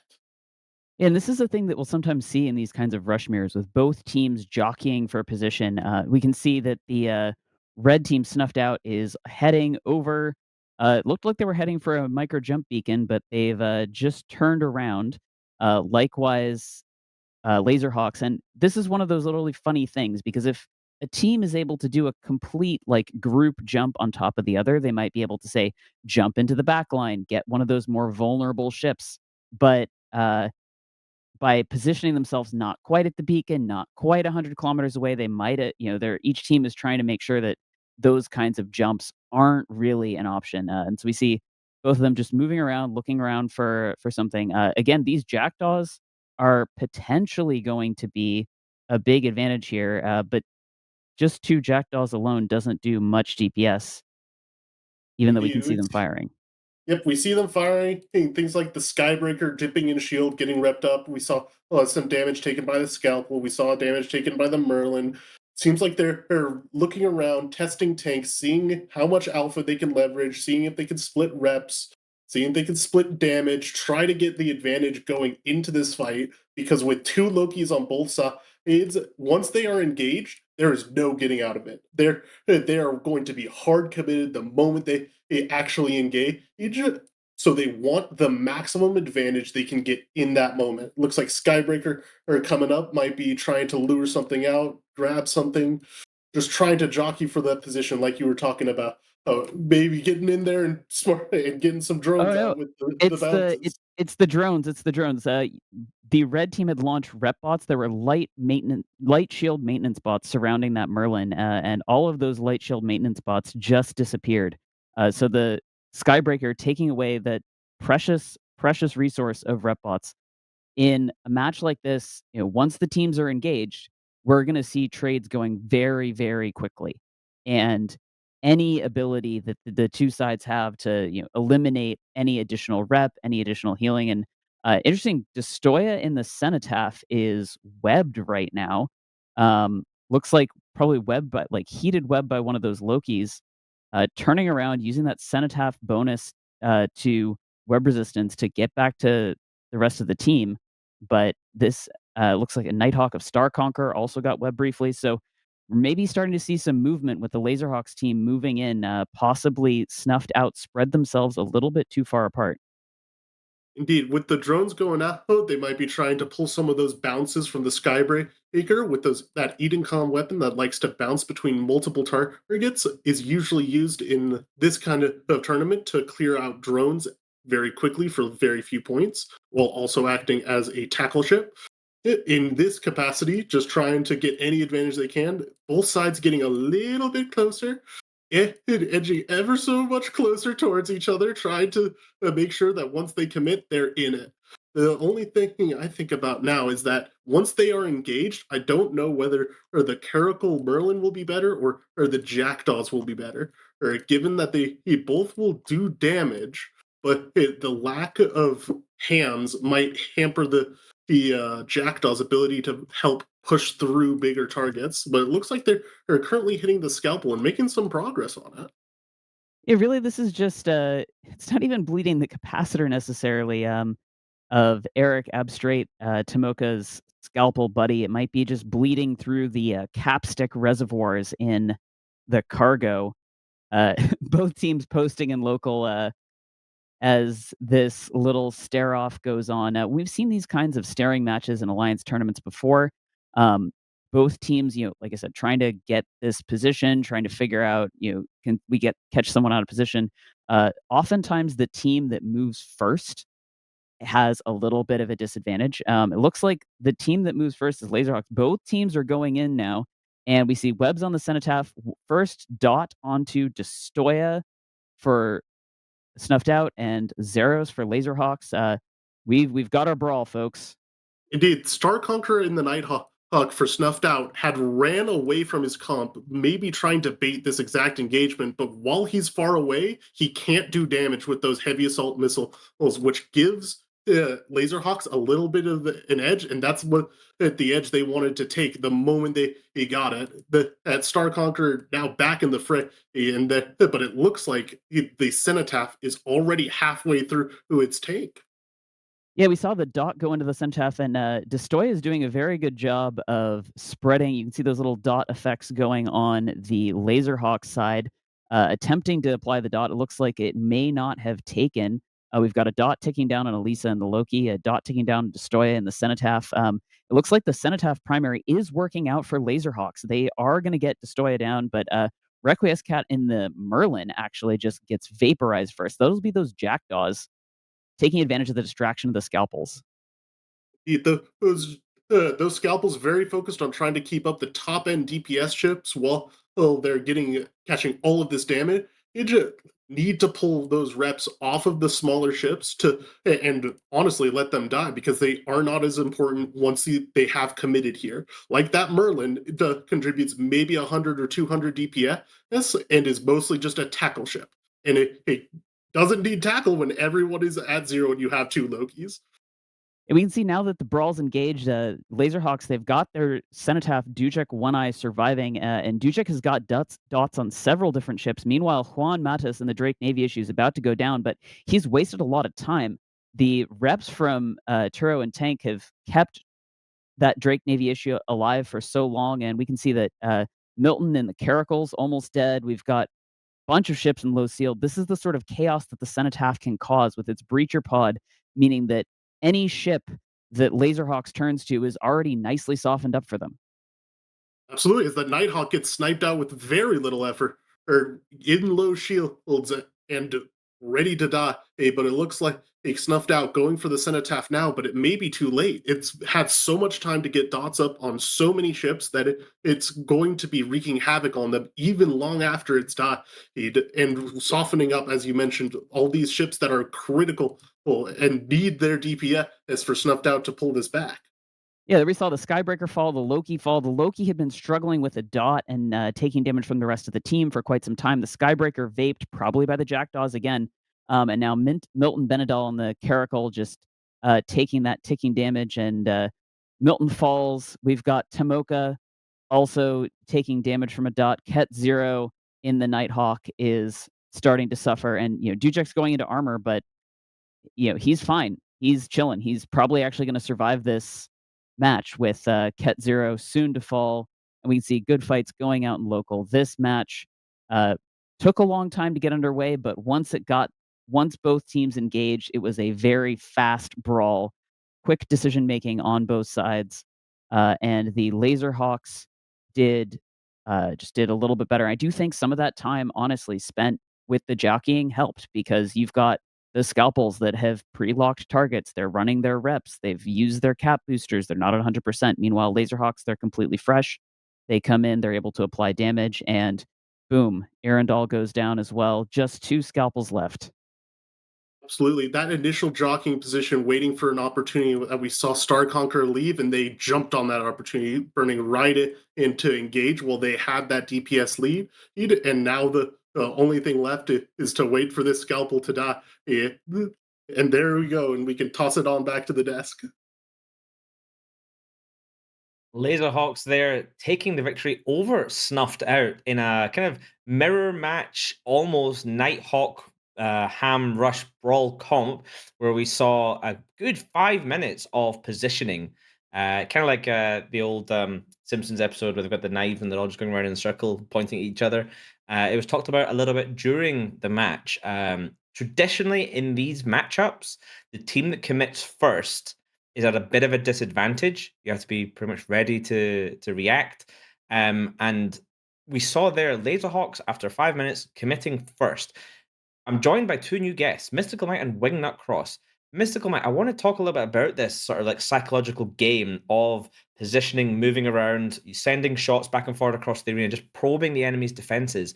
When you know that committing first is going to put you at disadvantage, how do you kind of like theorycraft, when do you go in, when do you commit? Like, what's going on to the teams when they're discussing on comms as this is happening? Sure. So one of the mechanics of missiles that perhaps we don't speak about that often, really, is missiles will have a finite range. Let's say hams shoot out to 20 kilometers, right? It's not going to be the same for all ships, but let's say that it is in this case. If you're burning towards a target that is shooting missiles at you, it will extend the effective range of those missiles if they have to chase you down. So in a ham rush mirror matchup where you have essentially the same comp on both sides and they have the same range, the team that has to burn into the other team is going to be at a disadvantage based on their positioning, because their effective range is going to be shorter. The team that they're burning into has a little bit longer range. I think that is something that we need to consider when we're talking about these ham rush setups. But also, I think the waiting game that we saw in this particular case allowed the Nighthawk on the Snuff team of Starcon to burn away from the rest of his team. He ended up like 50 kilometers away from the fight. And by diving in at that time, it means that essentially it's a 9v10, right? So what you're doing during that time is either shoring up what your target selection is going to be and what your order is going to be, and waiting for the other team to make a mistake. Awesome. And we saw as well that the teams, despite having basically similar theories and how they're going to execute, were a little bit different. We saw, for example, one team bringing a Nighthawk and a Navy Drake with their 2 Lokis, other team bringing 2 Nighthawks with their 2 Lokis. So with those extra points, the Laserhawks team managed to get 2 Jackdaws, whereas Snuffed Out had to make do with a Caracal and a Merlin. The Merlin, of course, is just a Tech 1 frigate. It's not as tanky, and it is quite vulnerable to those Jackdaws. Wingnut, do you think that the choice of taking those 2 Jackdaws and going down to the Navy Drake is worth it? Obviously, we saw it was in this case, but do you think overall it's a better choice than 2 Nighthawks? Yeah, in my opinion, I do think it is. Especially the Navy Drake is also a bit more self-sufficient than the Nighthawk. Nighthawk usually needs Loki help. And the Jackdaws are providing constant pressure when the match starts, so all it takes is one mistake from the Logi, and that Merlin can be deleted, and the match is entirely in their favor at that point. They can just turn around and leave. We just wait. Yep. And we also saw some really good Xeno play from Dujek. Towards the end, when they brawled in, we saw the dot icon appear in the UI over a bunch of ships pretty quickly. So he was doing a good job controlling a ship, getting in position, and applying that continuous ticking DPS from the Xenotaph. Excellent piloting, really kind of all round.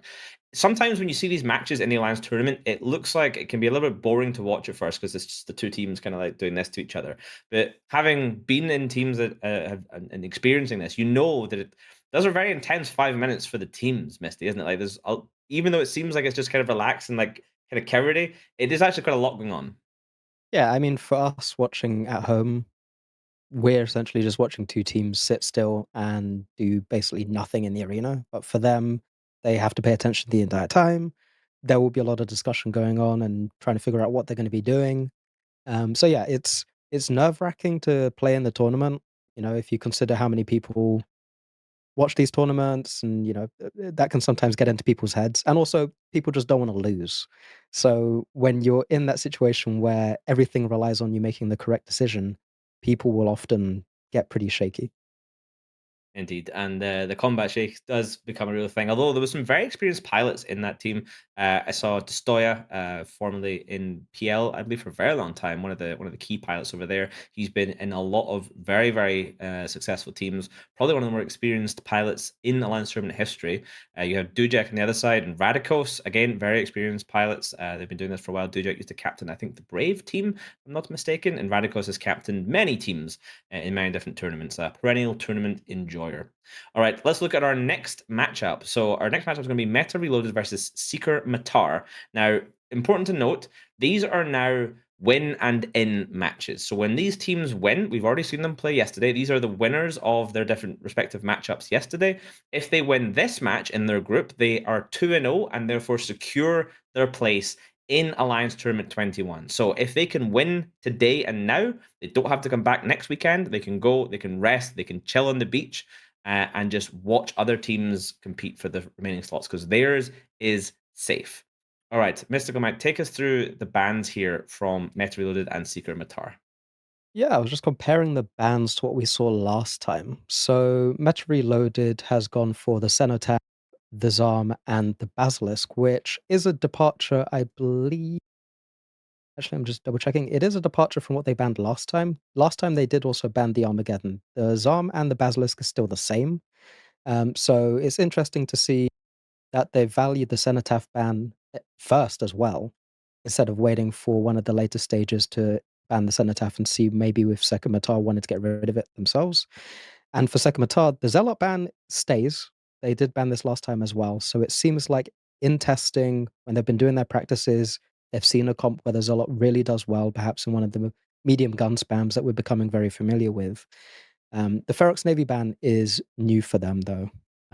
It'll be interesting to see what they decide to bring because both of these teams brought triple Navy Armageddon last time. Yep. And Wingnut, although they banned the Zenithaf first, they did take a minute and 17 seconds thinking about it. It wasn't an instinctive immediate ban. They really did spend a bit longer. Why are they thinking so long about this Xeno ban? So, in my opinion, it's them trying to look a little indecisive and go, you know what, we're going to ban the Cenotaph so you don't know what we're going for. Because if you ban Zarm Bassi, it's a little more obvious. So if you ban Seno first, the opposing team has nothing to go off of. Like, okay, so what are you bringing then? What can we ban out to start ruining you? And they ban the usual stuff, and then okay, now we're going to ban Zarm Bassi. Good luck. Yep. So I I like the feel that idea. maybe a bit of bait. Yeah, I like the idea of because the new banning tool does have timestamps, and you can see how long the other team is thinking about it. It's not just passing it to referees and having it swapped.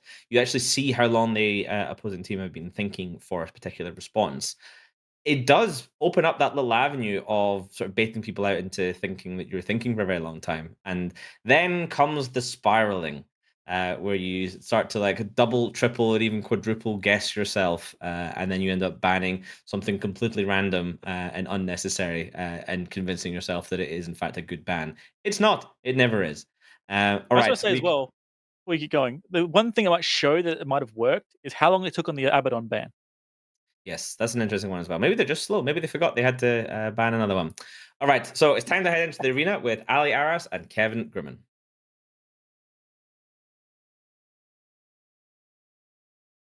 And welcome back. We're looking at another mirror match from the looks of it. Both sides bringing these heavy-duty Navy Armageddon Kingslayer comps landing pretty close to each other, so it's going to be an excellent fight here. What do you think the differences here are going to play out for us, Ali? So this is a very interesting one. I think how this Sentinel has biased the mid slots is really going to matter. Both Navy Armageddons. This is a Kingslayer match. We've got the triple Navy Armageddon, arguably too many Navy Armageddons, as we were discussing yesterday. But if that Sentinel, which means that both Navy Armageddons are fitted with rapid heavy missiles. So if the Sentinel is biased towards missile guidance disruptors, that could be absolutely brutal, reducing the clip on the Meta Reloaded side. On the other hand, the Hugin from Meta Reloaded is going to ensure that their rapid heavy missiles are able to apply to the low end of Seker Matar. So we could see that, sure, there's a Sentinel, but it gets just deleted first thing out the gate. The Purifier is really strong into a triple battleship comp.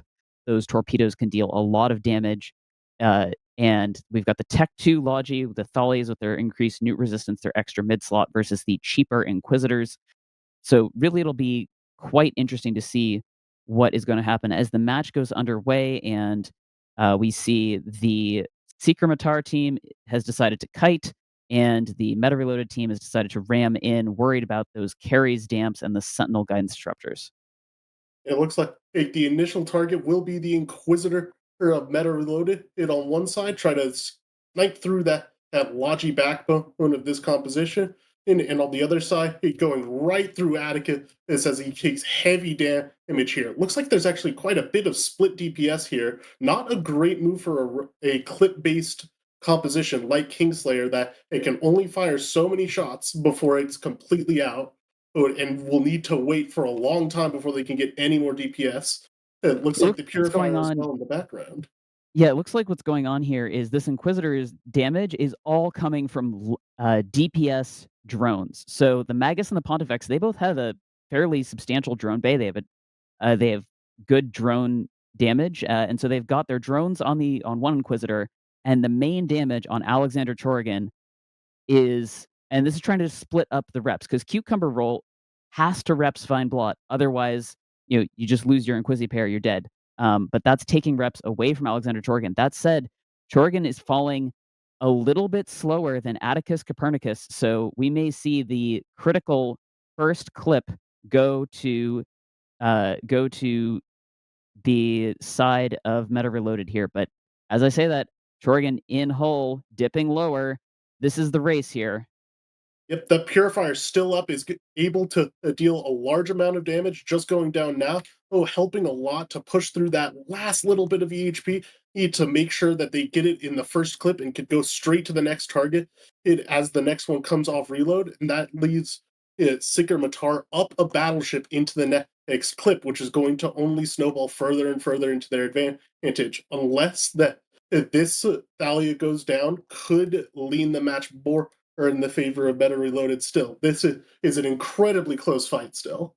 One thing I want to call out, I was talking about the mid slots on the Sentinel. I'm looking at the fancy UI right now, and I do not see a single guidance disruptor anywhere on this grid. The Sentinel, no E-War effects, nothing preventing that pilot from disrupting the opponents, but it looks like the Sentinel may have been prepared for a gun spam with full tracking disruptors, no guidance disruptors, going on to those Navy Armageddons, and that's huge. Atticus Copernicus taking damage. The clips have reloaded. The rapid heavy missiles are firing, but the advantage is still on the side of the advantage. I was going to say it's still on the side of Seker Matar, but there goes the second logistics. This might be swinging the other way. Without that logic, suddenly the math gets a lot more sketchy on who's going to be able to win these clip war. Or is it they have on Seker Matar, they have a massive advantage on how much of the battleship is missing already for CO04, but they are losing their boost quickly. The next trade of clips might swing things as well as the Inquisitors start getting targeted down on trying to equal up that logi difference.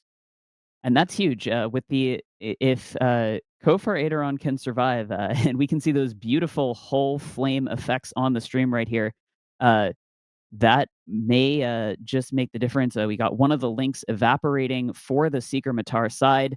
Those links are adding additional tank to the ship. Meta Reloaded ahead on points, ahead on damage, and ahead on control. So far, this is looking very good for them. Absolutely.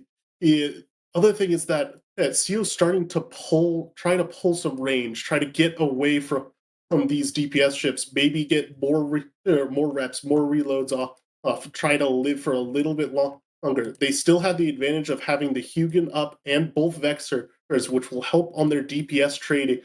That Purifier going down early for Seker Matar is going to be really sorely missed here as they struggle against the DPS that they're still facing off against. Yeah, and we are going to see Kofar Aderon go down. So now we've got 2 battleships for Seeker Matar to 1 for Meta Reloaded. Meta Reloaded still 1 point ahead, and here is where the Hugin paints could be critical.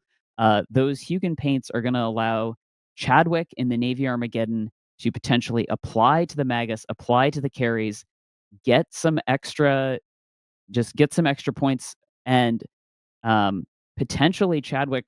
I was going to say potentially Chadwick might be able to survive, but 5 minutes is a long time to survive against 2 opposing Navy Armageddons. But it might be one Armageddon now as it goes down at last. The boosts missing might be able to make up the difference here and now, but the Vexers are able to contribute a large amount of DPS with their drones already moving on to the Tyson Aardvark, trying to bleed it down. This is an incredibly close match still, with the lead on how much armor is already missing on Chadwick. It's going to be ground down on here as the Vexer drones move over, as everything shifts on into that at Tyson. I think ultimately the fact that Meta Reloaded showed up to a mirror match with more DPS, as you point out, those Vexers are able to contribute damage, unlike the carries on the Sentinel. And the Purifier did a lot of damage, but it didn't have a lot of hit points. Meta Reloaded was able to take it out. Both the drones from their Magus and Pontifex, the paints from their Hugin, and with that Purifier down, Seeker Matar's E-War mid line, Sentinel wasn't doing much guidance disrupting. Sure, the carries damps helped, but there's only so much the damps can help when you've got drones and you've got so many ships on the opposing side. And as the Magus goes down here, there's going to be no help to let the Armageddon Navy get back into range of Chadwick. And these drones that have been chewing away on it from the Vexers can just sit there and eat it alive, as they can pull range. The Hugin can keep it webbed back, and there's very little chance that Tyson can pull any ships back out of this.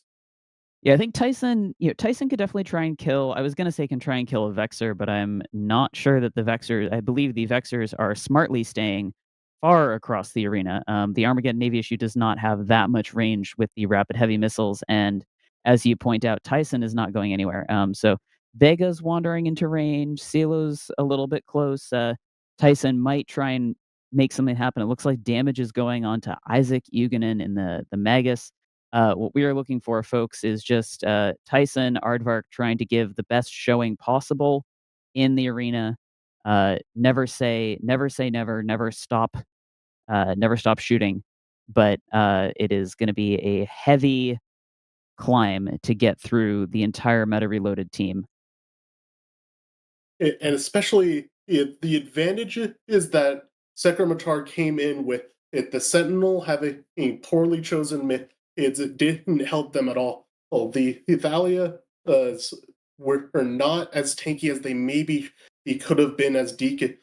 Even under the newt pressure of these Navy Armageddons, could have been the difference as well. The Purifier, or if it had lived longer, or leveling out those differences of DPS that the Vexers are now flexing. This could have gone either way, but it is too late now.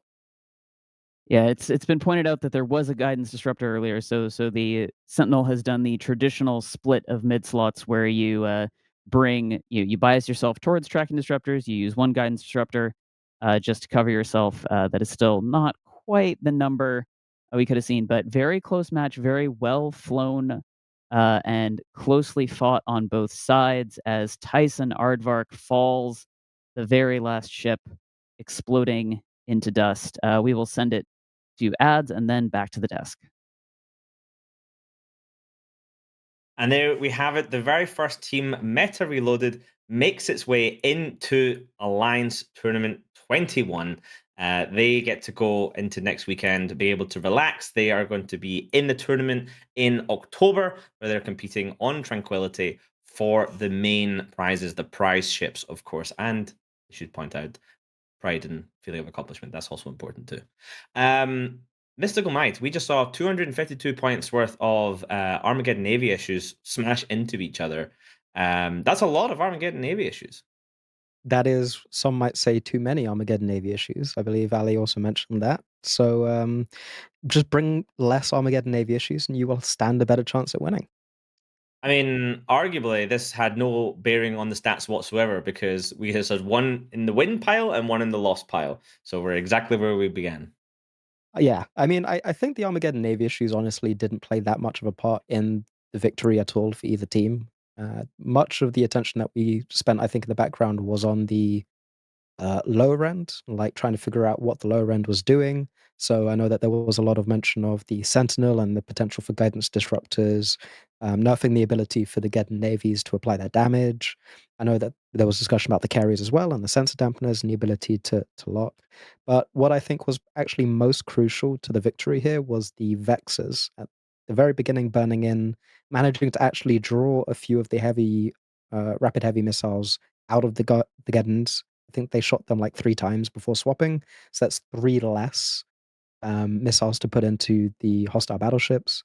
But they were also full nuke fit, so being able to get on top of one of the logistics frigates, pin it down by scramming and webbing it, but then also just running those nukes means that those reps aren't coming out. Even if you leave those frigates alive, you're still neutralizing them and neutralizing their ability to perform on that grid. So I think paying more attention to lower end is really where that was decided. Yeah, and then Wingnut, I was looking at it and thinking similar to Misty there. You have these 2 electronic attack frigates, the Kerries and the Sentinel on one side, and by taking those, it allowed Seker Matar to bring in 2 Talias, 10 points each.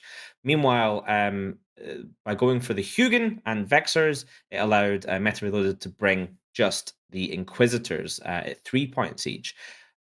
I mean, conventional wisdom would say 2 Talias are better than 2 Inquisitors, but it looked like the teams were kind of struggling to rep things regardless. And then still, we saw Meta Reloaded win with the Inquisitors.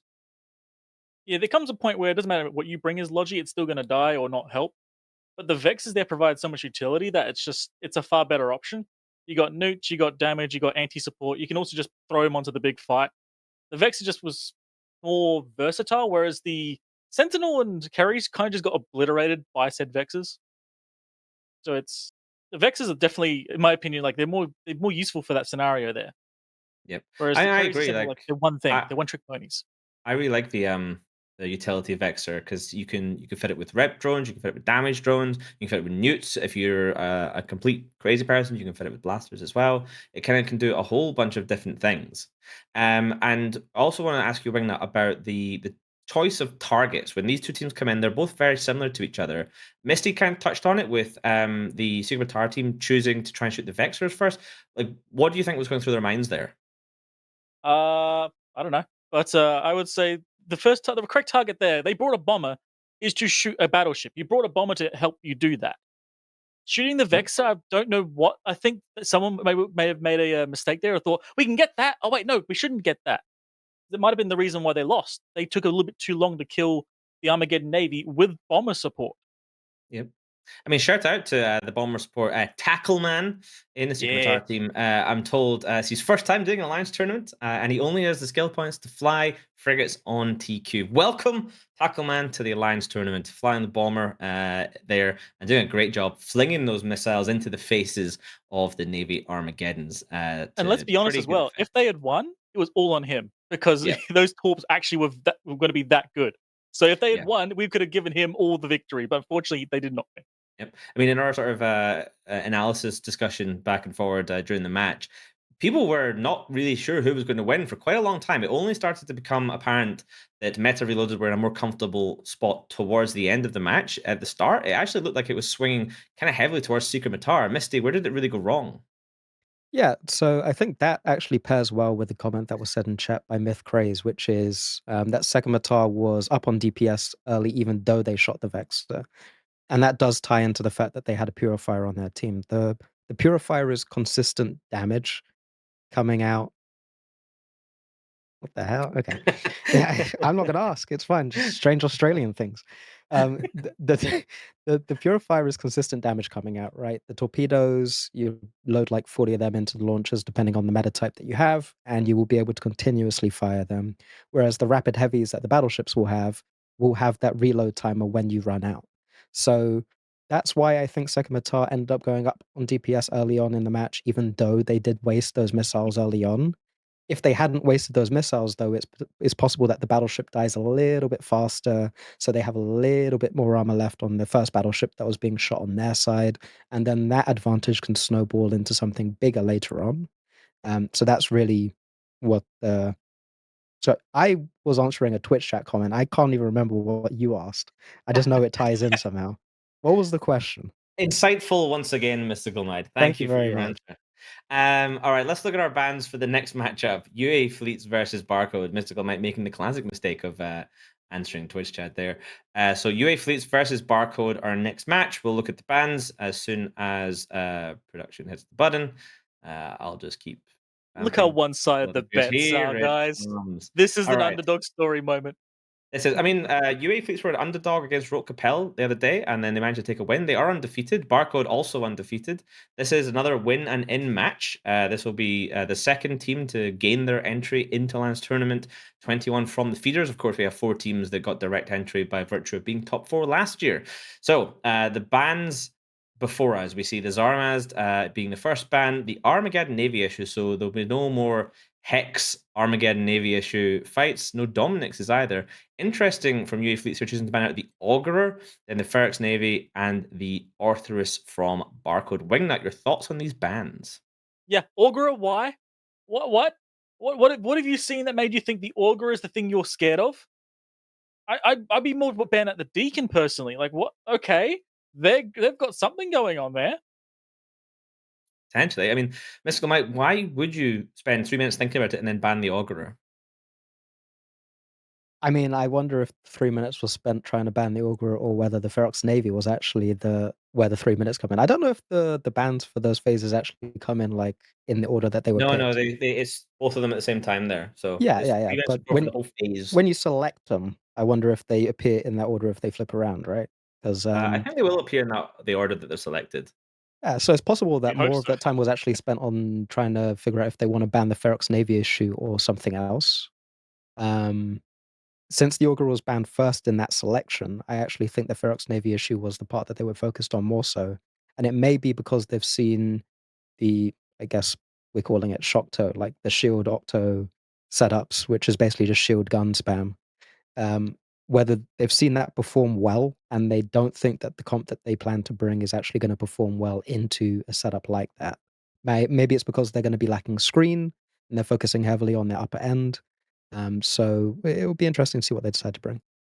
Indeed it will, and we can find out pretty soon. So let me just intro this match. We have UA Fleet going up against Barcode. This is another win and in match. So whoever wins this goes into Alliance Tournament 21. No more matches for them until October. So let's head into the arena with Aliaris and Kevin Grimman. Hello and welcome back to the arena where we are looking at a battle badger, everyone. UA Fleets has showed up with a very unique comp with a Scorpion, big jams coming out for that, and a Cenotaph on both sides. It's unbanned, so let's bring it. Barcode, meanwhile, they have a much more normal rush. No badgers to be found. Kevin, what do you think this badger is doing here? And mute check. You know, that is an excellent question of what is the Badger doing here? I think my best guess is that it has a whole buttload of capsticks for the Scorpion to keep cap injecting for the next 5 years and just keep on running everything. It is very, very impressive to bring both that Battle Badger and the Scorpion. Fascinating choice, but we're looking also at a very up close range right at the front, but the Cenotaph unlike the rest of its brawling elements, is at the back, which is very curious, and it won't be able to get those initial dots off. It'll have to burn forward if it wants to get anything done in back there. But on the other side, a barcode landing right at 0, or ready to shred these low into dust instantly. Yeah, this is this is really this is quite interesting. I think the Cenotaph is back there because worried about the Cenotaph primary. It's going to be very interesting to see how the Scorpion does. Of course, if you jam people, they can still shoot you. So I expect to see that the Scorpion is just going to get melted. But damage going out quickly on both sides. Initial primary for UA fleets appears to be Azura Zem and the Osprey Navy issue. Meanwhile, we have damage onto the both Sleipnirs and the Raptor, that Cenotaph of Hui Kante, doing good work getting in and starting to get some business. And the first thing to follow is going to be the Raptor of Medonsky for UA fleets, unless just holding on in low. Oh, there we go. Okay. And on the other side, I have discovered why Man Brown was positioned at 50 to start the match, with an immediate local MJD into the backline of Barcode, getting dots off early on the backline ships from the looks of it. Looks like they're trading now as the Cenotaph burns into the ball, trying to get more dots off and buy some time with the Scorpion at the same time. If the Scorpion is able to get multiple jams off, which it looks like it's trying to do across the board, it will buy time for the Cenotaph to dot more ships and spread more DPS across this entire Barcode fleet, as we see lots of ships starting to bleed away under that dot damage. This is a very interesting one. Of course, the Cenotaph does have a web resistance bonus. We saw the web on Man Brown, but that did not prevent Man Brown from exiting the fray for additional reps from Levier and the Osprey. Damage has gone across the entire UA fleet line, but with no follow-up on it. It appears that Sid the Kid and the Basilisk is just able to rep up all of his teammates. Sid in somewhat low shield, but also comfortably far away from the rest of the team, not currently at risk of taking damage. Meanwhile, Stosian in the Sleipnir is going to be the third ship to fall for UA fleets. They've lost both their Sleipnirs. That's a bunch of their top line DPS. And again, the Scorpion, the jams are out there, but one Scorpion is not enough to blunt the rage of the Barcode rush. And Scorpion T1 version of the Widow does not have quite the strength that the Widow does, and it's struggling here and now to actually get the jams that it needs to keep its front line up, as the entire DPS wing of UA fleets collapses under these Sleipnirs, especially with nothing to claim in return for that. As the Osprey Navy is getting low, the normal Osprey, all of the reps are gone off grid. There's not much that UA fleets can do to pull this back with so much of their DPS already missing. Yeah, and we see Man Brown still out there trying to do the very best Cenotaph job possible, but it is not enough to actually clear it. As I say that, though, Hui Kante, taking damage, going into armor, but that's another ship for UA fleets gone. Man Brown cannot solo the entire Barcode team. Eventually will fall. And despite the Battle Badger still being on grid, not seeming to contribute very much to the combat thus far, or it didn't even see it drop any capsticks for its Scorpion buddy, as the Scorpion bounces around the arena trying to stay out of dodge here against this very fast rush that wants to it dead by at this point. But there's so little DPS left for UA fleet. It's with the Scorpion not being able to contribute much, the Jackdaw not being able to contribute much, and the entire DPS wing of Barcode still standing strong with those Bazzy reps, despite the jam. And the dots can't kill something in and of themselves. You need to get either multiple dots, and they need to also not catch reps in the middle. And with the Bazzy still up, they will be catching reps, and we see that Osprey Navy's catching reps. That there's just nothing they can do at this point. Yeah, and this is definitely a very interesting comp from UA fleets. Again, we can kind of see we saw what the Scorpion was trying to do. The Badger providing that additional support, additional capacitor, and the Battle Badger the very last pilot standing for UA fleets, as Barcode will be certainly taking this 100-0. The Battle Badger positioned on the microjump beacon, getting set up.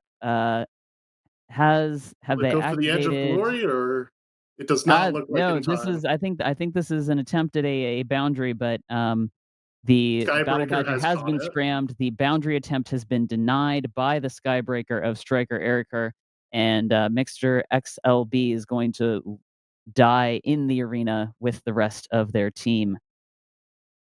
Yeah, and a valiant effort, but I don't know if that Scorp was ever going to provide enough jams to make that front line live here, especially with that Cenotaph that didn't get the initial dots off. It's very hard to pull it back after Hui had already dotted so many ships and bled so much of his composition dry. There's just not much they can do anymore. Yep, and the Battle Badger has fallen. Brave hero seen on grid. Hopefully, will be seen again. We'll be sending this back to the desk to break down the match. UA fleets there had been cooking, but unfortunately, it was not quite as well cooked as they thought it would be. Honestly, I like the idea. It was a bit of an interesting setup from UA fleets.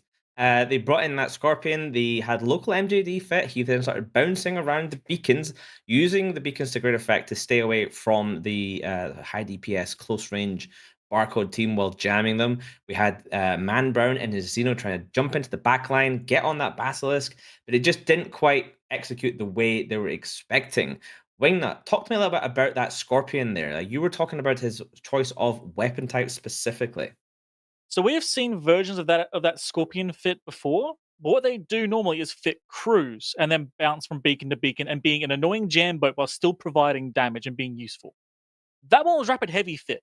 He spent about 80% of the match not shooting at anything, which means you basically just spent all this money on a overly expensive jam boat. Like you could have done the same thing with a Blackbird, just burning to the beacons. So it was kind of like it was a waste of points. And if he was cruise, what would it have worked? Probably not. No, but it would have been a much more like cohesive comp there. I think. Misty, what do you think? Would it have worked if it was Cruise? Well, we were discussing different ways that you could have played it depending on fits, right? So I think they would have stood a better chance if it was Cruise because it would have been contributing damage. We saw the Sleipnir die very, very quickly at the very beginning, which left a Cenotaph and then a Scorpion, a Jackdaw, and maybe like a Navy Osprey to try and carry out the match. And then nothing died for a bit, and the dots were actually taking effect and working.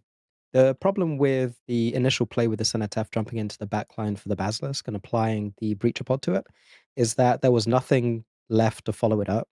If the Scorpion had cruise fit and if they dedicated a bit more of their lower end to chasing down the Basilisk, when it got down to 25% shields due to the dot effect, they would have been able to finish it off, right? Like the dot does quite a bit of damage over time. So I think it's just the way that they executed their comp. I think it was an interesting idea. It's nice to see people trying to make use of the Scorpion in the AT format. It's nice to see people using local MJDs in the format to try and dive into the backline. But you still gotta kill ships. Yes. Now, I want to talk a little bit about the Badger. Not often do we see the Badger in the Alliance tournament. It is an industrial ship, a Tech 1 industrial ship. Now, it's sometimes you see them used to basically just be a storage unit for capacitor boosters. And when we saw this comp land on grid, we all kind of said, oh, he's going to stick next to the Scorpion. He's going to be providing capacitor boosters. But then the Scorpion just yeeted himself off into another part of the arena, leaving the Badger behind. And that clearly was the plan the whole time. What was the Badger doing? Was it sticking with the Sleipnirs? He was definitely sticking around, but I wasn't really paying attention to him. I was watching the Scorpion. It seemed like he was just there as moral support because he was cheap. Because he just didn't really, he wasn't able to do that much. That match was not. If the Badger had a use, that match was not it. Yeah, Well, you can see the semi-annual cycle of people thinking the Badger is good in tournaments here. It's not terrible, right? I think one of the reasons that they brought the Badger is one, it's 3 points. They had 3 points left, so I guess they were just like, ah, well, shit. We need to fill this with something. We're going to go with the Badger. But what we also sometimes see, especially in E-War setups, is if you have a Badger, you might fit it with remote sense boosters to try and boost the signal strength of some of your ships so that they can't get jammed out. especially useful if you only have one ECM boat, like a Scorpion, and you want to make sure that it wins a jam war and isn't just perma-locked into jamming a Blackbird that's jamming it. So there are a couple reasons why you would bring the Badger. I wouldn't necessarily recommend bringing a Badger in these particular cases, but hey, I mean, at least they used all of their points and fielded 10 people. Indeed. And Bugno, what do you make of the difference between the choice to bring the Basilisk by the Barcode team versus just an Osprey by the UA Fleets team? Like, I know they're planning to try and sort of kite away and jam and hopefully reduce the DPS, but is an Osprey still going to be enough? If you can reduce damage enough to at least buy time, yes. But that comp seems more like a sustained, like survival comp with the ECM boat. So you'd think they'd bring a Basilisk. So I feel like those ships were backwards. Mister, you agree? The Osprey actually puts out a surprising amount of reps. I know it's a Tech 1 hull, so it doesn't seem as flashy as the Tech 2 logistics, but the Osprey gets a bonus to the amount of reps that it puts out. It puts out a significant amount. The usual weakness of the Osprey is the fact that it itself is fairly paper thin.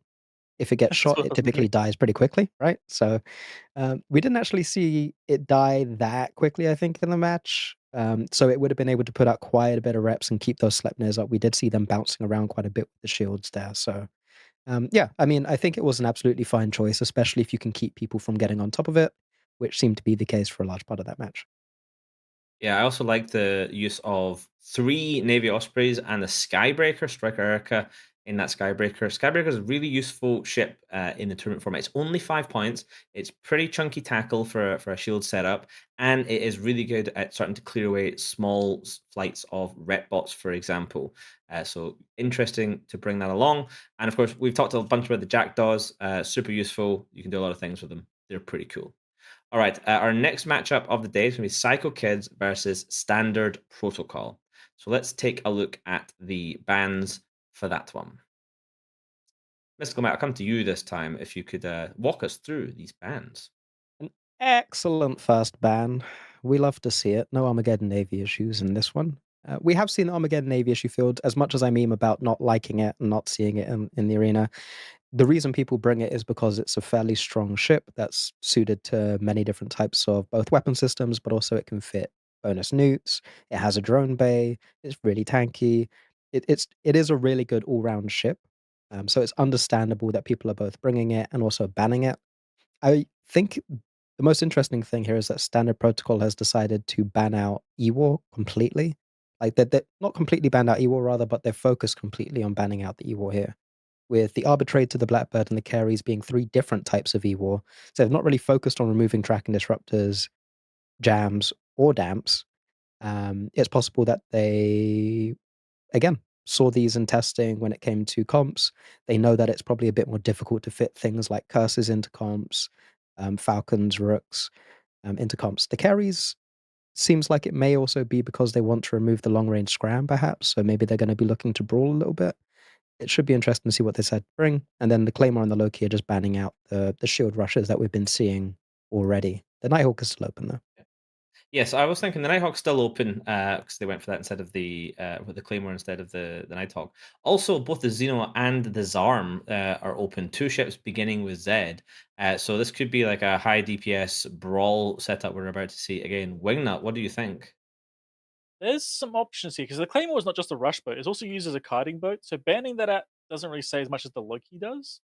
Also, leaving the Sentinel alone and also the Molus, which you can replace the carries with the Molus without much issue.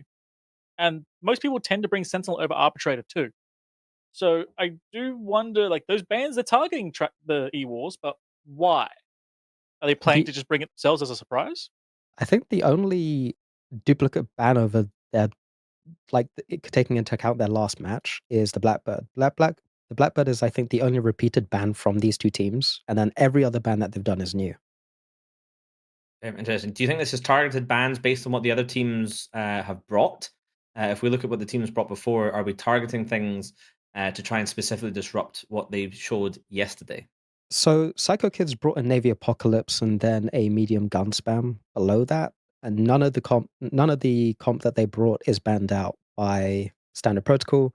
And on the other hand, we do see that Standard Protocol brought a Claymore along with what looks to be a kite, perhaps. Oh no, actually a rush because they have a cenotaph in there. Oh, they went up against the Triglav team that warped in at 100. I see. Yeah. So they Yes. brought a rush. Again, I think the Claymore is banned out, and that's perhaps the only targeted ban that we're seeing here. Yeah, I wonder if the choice to leave Psychokids to field the same comp again is deliberate because they know they can beat it with whatever they think they have. Because never prevent your enemy from making a mistake is what they say. Wingnut, if you see them bringing a comp that you think you can beat, it makes sense to not bother to ban it out and ban out other things, right? Yeah, this is where the mind games of tournaments become, because you could deliberately leave it untouched and go, are they going to notice that we've done that because we know we can counter it? Or you deliberately ban out certain ship that you know can be replaced in that comp, so they're still willing to bring it.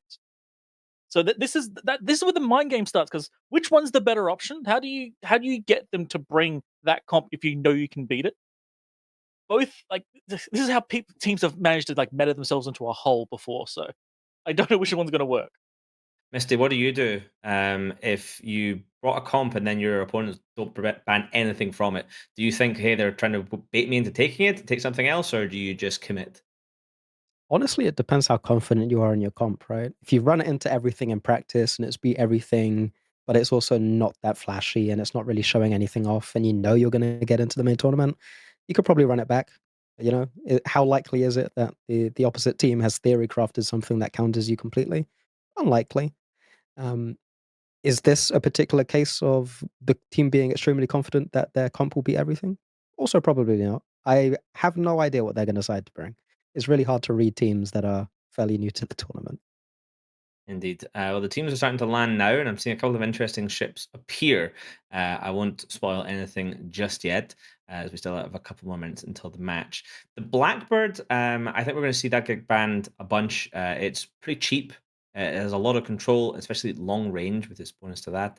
I'm interested to see how that falls into a full ECM comp in the main tournament when there's more bans, with the Widow as potentially a flagship able to dodge those bans. I think we'll see a lot of heavy ECM based comps.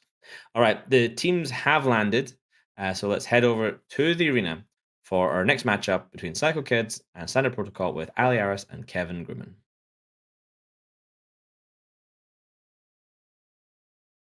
And welcome back to the arena. We're looking right now for a very similar match that Psychokids brought last time, using a medium gun span with a Zarm backbone. And what about for standard here? So Standard Protocol, they've got a triple Typhoon comp featuring a Rapier for that excellent application. And I'm just taking a quick look. Yep, these are Cruise Typhoons. So we are going for an armor Cruise Typhoon kite that will, and we've seen this a couple of different times in the tournament. Typically, we've been seeing this with Typhoon fleet issues. I'll note that that is unbanned. But for the points, presumably they wanted to make sure that they were able to get that Celestis in their midline along with the Rapier, which, much more tanky than the more traditional Hyena in here. So it should be a very interesting matchup. The Cruise Typhoons should be able to run away. They should be able to apply to the gun spam, try and mitigate some of the damage with those damps from the Celestis and Maulus. The gun spam, they're going to have to do a gun spam rush. I will say, one unusual ship for the gun spam here, we've got Hecates in the Psychokids call. So rather than the more traditional Confessor, or they have one Confessor, two Hecates. Very interesting decision with no points inflation. Absolutely. We're underway. And we're probably going to see, like we do now, that gun spam wants to get in close, get under the damps, and get higher DPS ammunition loaded and plow right through everything they can. And we see them doing that with the Mollusk, getting that early snap off, get some of those damps off grid, let them apply to more ships. Looks like the Hecate on the other side will be going down. Some of that getting tackle off grid, trying for Psychokids. Standard Protocol wants to kite this out. They have basically infinite range. There's no place in the arena they can run that Psychokids can run to, especially not if they want to be doing damage. So they want the range, but it looks like the rapier might be going down soon as well. Oh, and not let them get it. No, the rapier is actually super critical here. You can see that the damage from standard protocol is going on to the Hecates of Psychokids. They're able to deal high alpha with their cruise missiles and hopefully alpha through or swap through, and they get Vilsil down. The only reason they're able to shoot those Hecates is the rapier of Sniper Bros. This might be part of why they're making this choice, trying to use the rapier while the rapier is still alive. Maybe heat those mid slots, heat those paints, get some damage in. The Zarmaz, it does that spooling rep. So if standard protocol is able to switch quickly and switch decisively, they should be able to break through it. And there goes another Hecate. It can really be brutal to try to rep up ships under high alpha like you get from these cruise missiles. Especially when you're in a Zarm that's locked into that and having that one super rep that's very strong. But it looks like the rapier has been let go in favor of shooting the deacons of standard protocol. But that rapier being let go means that it can run into the back line and start getting paints and maybe even webs on Zarmaz that could open up an opportunity for these cruise missiles to reach out and blast that Zarmaz as we see DPS starting to go into it. Oh yeah, no, we've got a Logi trade here. So one deacon down, the other one is surely soon to follow. Psychokids, we saw them yesterday piloting this gun spam. They're clearly very competent pilots, very able to fly their ships, maintain good transversal, apply well to the deacon. We've got webs on that deacon preventing from mitigating damage by just sort of speeding around, and slowly bleeding will be falling without the deacon buddy of Mia. But Brevery in the Zarmaz also not able to mitigate, as you say, with that rapier providing application. Damage is switching back onto Sniper Bros, but it may be too little too late. We'll have to see if Sniper goes down with Bravery in low armor. Can Bravery claw this back with the application gone? Trying to get up his speed, trying to sig tank, they're trying to get his life, keep his life going to get more reps done. It looks like he's local repping as hard as he can and trying to probably heaten his pro up to live a few more seconds here as Hano in the Deacon. And for standard protocol, it is bleeding out very quickly.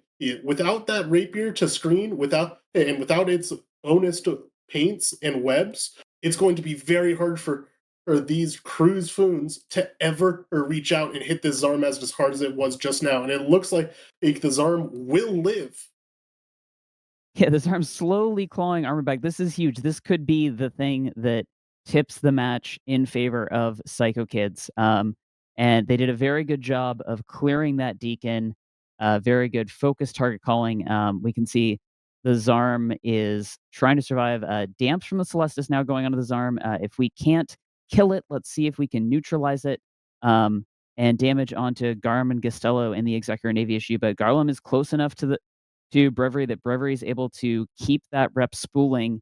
And standard protocol, they've got to look for a target. Meanwhile, they're losing Levin Bedros in the Typhoon, tackled and taking huge damage from the gun spam.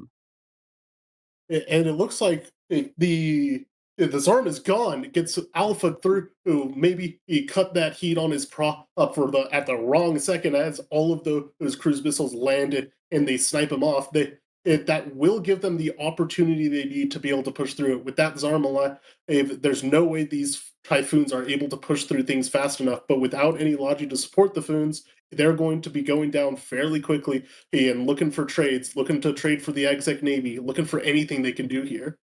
And now Psychokids have done a very good job of they're playing their gun spam like a rush. This is one of the huge strengths of gun spam is you can play it like a rush, you can play it like a kite, you can do different things. This one in particular does not have any control elements, so it's going to be a little bit more biased towards acting like a rush. And what they've done is they killed Levon in the Typhoon, and they already had Angela lined up as the next primary. So Angela is tackled. Angela goes down, and you can see the scram immediately go on to Deus Sylph in the Magus. They're just going one after the other after the other. And this is what you need to do in a rush. This is what you need to do in an aggressive comp. And Psychokids is flying this very well. Excellent showing by Psychokids, especially keeping that Zarm alive. realizing that the Rapier was diving into the backline, trying to get the kill off, and the Zarma has kept it alive for so much longer, an extra minute of time on grid, and forcing them to switch back to it again, and that they didn't get that exec Navy earlier, and that let them get let standard protocol needs to switch back to it. Didn't let them do what they needed to do there. The Rapier traded and didn't get the kill right off the bat. Yeah, and as they've been talking about on the desk, we are still in the win and in section. So Psychokids currently decisively ahead. Presumptive winners of this match will be moving on to the Alliance Tournament. Standard protocol, they are not out. They will still have one more match to play to see if they are able to secure the second slot from their group, or whether they will be defeated and go on to and not make their way out of feeders. But they have won one match. They do have skins. Psychokids on their second win, their second batch of skins. Hopefully, the first of many for a Alliance tournament run. Yeah, absolutely, and with this victory, getting into the main tournament, they have an opportunity to get those very, very expensive prize ships that worth hundreds of billions of it. It's called the line, and we got new ones this year, or never before seen, AT destroyer and battle cruiser, and it will be very exciting to see those stats later on. And as this Celestis is now being chased down, looking for an edge of glory, I think, looking to end this quick. Yeah, you think the Jackdaw is strong. The AT Jackdaw, the Skewer, should be cracked. We don't know what it is yet. When we find out, I'm sure it will be delightful. But the Celestis, last ship to fall, good fights in local, and we will send this back to the desk. Psychokids taking the victory over Standard Protocol and propelling themselves straight into Alliance Tournament 21 in the main bracket in October.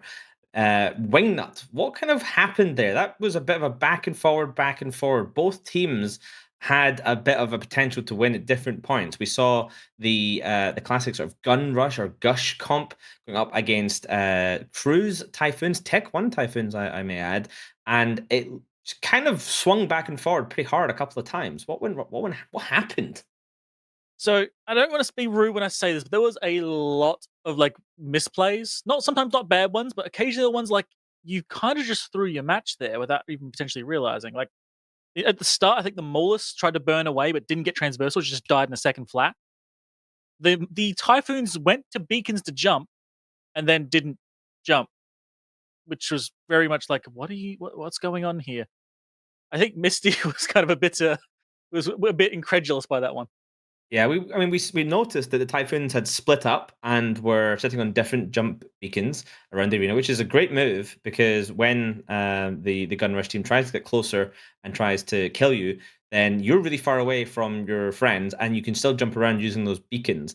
The team didn't have a huge amount of tackle by that point, so it would have been relatively acceptable to just ping around. But then Mystical Might, I believe at one point you said, why is he leaving the beacon? Oh, well, I mean, naturally, if everything on your team is essentially dead, there's 2 Typhoons left, a Celestis, you're still eking out a win, you're shooting an ENI and it's dying slowly. You're clutching this safety beacon and you just decide to wander away when you see the entire enemy team burning at you. This I don't know what would necessarily happen for Angela here, but the Typhoon was sat on the beacon and then it ended up drifting out of range, I think, being unable to activate it. It does take a little bit longer for the MJD beacons to go off than a local MJD, which I think sometimes catches people out because they expect it to just take like the same wind up time, and then you end up sitting there for an extra few seconds. You're like, "Ooh, I didn't time this correctly." So that may have also been part of it. But yeah, I mean, the Typhoons really should have won that match, in my opinion, just based on their positioning and the fact that these arm went down. Yeah, and of course, it's quite possible. I don't know the history of these teams and these pilots, but it's quite possible that these are perhaps newer teams and pilots. This is one of the great things about the feeder rounds is all the teams can enter. This is taking place on Thunderdome. It's not taking place on Tranquility. So you have maximum skills on every character. You don't have to worry about not having the right amount of skills to fly the big ships and so on.